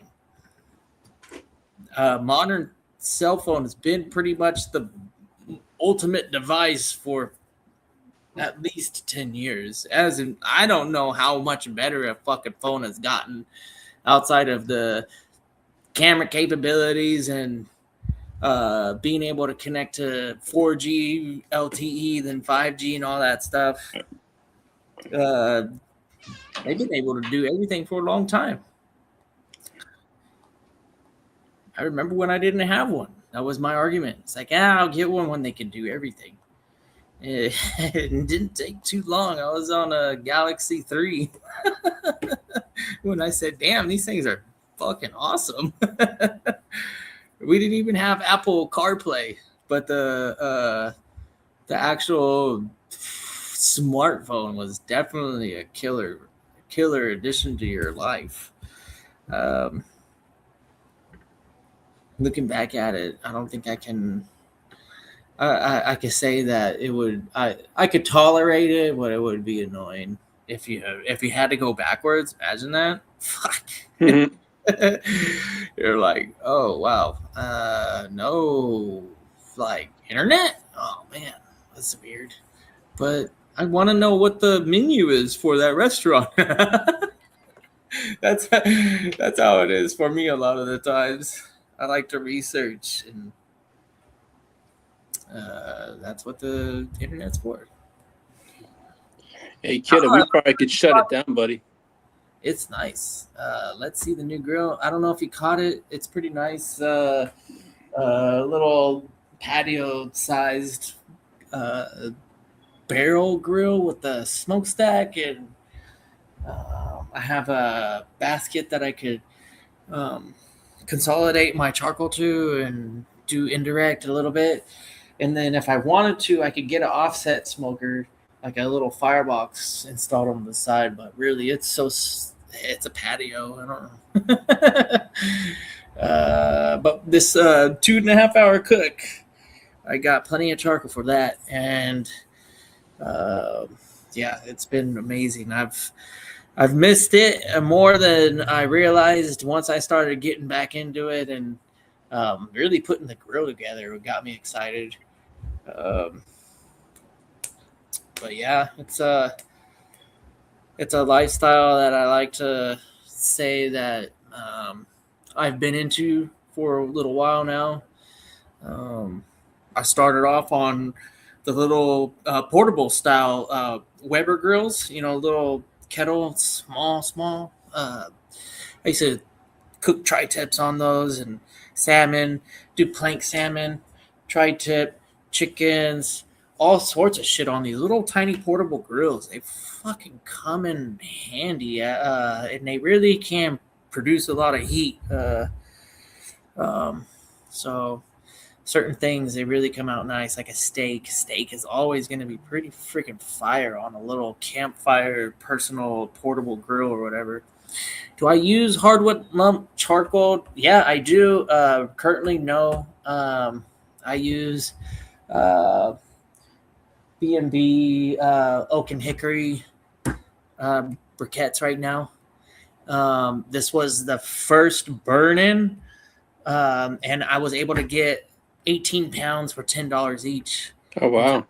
So that's a pretty damn good price. I'm going to go ahead and grab 2 of those bags. I don't have a ton of space for storage, but I have plenty of space for 2 bags of charcoal. I actually just opened up my second bag. So first bag is already christened. That barbecue is well on its way for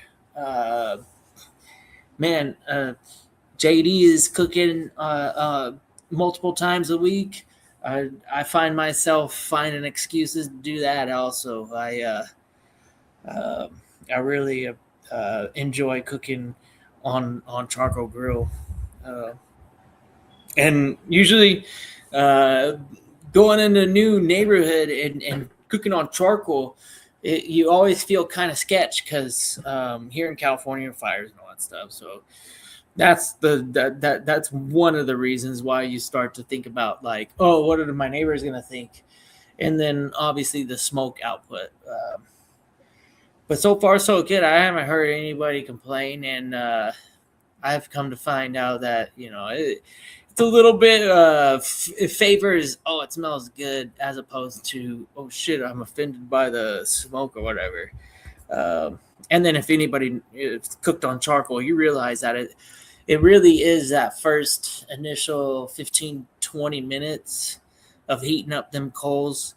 I don't have a blowtorch. I'm thinking about getting a blowtorch to get these coals lit up faster so I don't have to produce so much smoke. Well, it's not the smoke. It's not the type of smoke. I would say like the density or the quality. Yeah. Doesn't smell good until a little bit later once it starts to burn. And there's no lack of smoke going on when it starts to get a different color. The color shift from black to white to blue, that's always the goal, to keep it hot, but the way that I don't know, it's if you've been around fire, you know what I'm talking about. But yeah, I guess we could call it quits. Yeah, we could. We got a charcoal chimney Dennis. I've got the one that actually it's a bottom dispensing, so top loading, bottom dispensing. So when I do big fires and I want to really stack that chimney, I don't even have to, try and spread it. I can just drop it in. I have a little basket, and it's been pretty convenient, not gonna lie. It's just sometimes that shit gets hot and you're like, fuck. This one I just go squeeze like a trigger. It's pretty cool. All right, man. You ready? All right, kid. It was good rocking with you. Have a good rest of the day, buddy. Yeah, man. All right, y'all. Peace out. Don't forget, we got some power hours potentially, and then for sure. And then I think before, JD and I and Bogey. Oh yeah, that's right. We got the World Baseball Classic. Yeah, so we're gonna do that tonight. I think it's All 7 o'clock. That's 7 o'clock Central, 5 o'clock Pacific. That's right. All right, y'all. All right, man. Be good, man. Yup. Peace.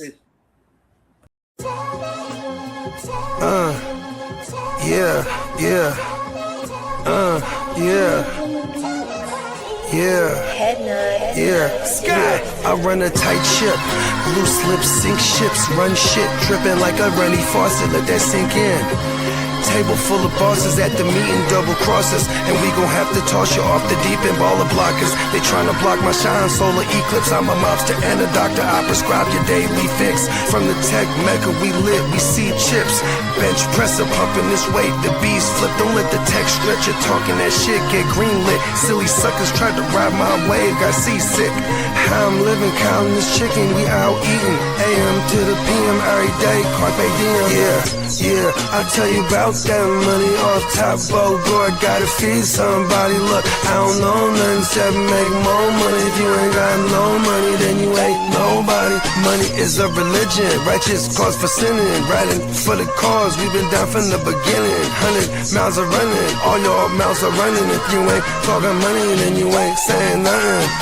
Yeah, we finna ball like recess. Stash bands in the wall and the heat vents. Vacuum seal so the smell don't seep in. I represent the underworld, this ain't no secret. Stay 10 toes down, both feet pressed. Duck the alphabet, boys, cover up my feet prints. They know my name, I'm heavy in this game, knee deep in this thing. I ain't just get my feet wet. We way fresher, so they got vendetta. So we keep stick with us, leave you with a leaky defense. How I'm living, counting this chicken, we out eating. AM to the PM every day, carpe diem. Yeah, I'll tell you about that money off top, Bogart, gotta feed somebody. Look, I don't know nothing except make more money. If you ain't got no money, then you ain't nobody.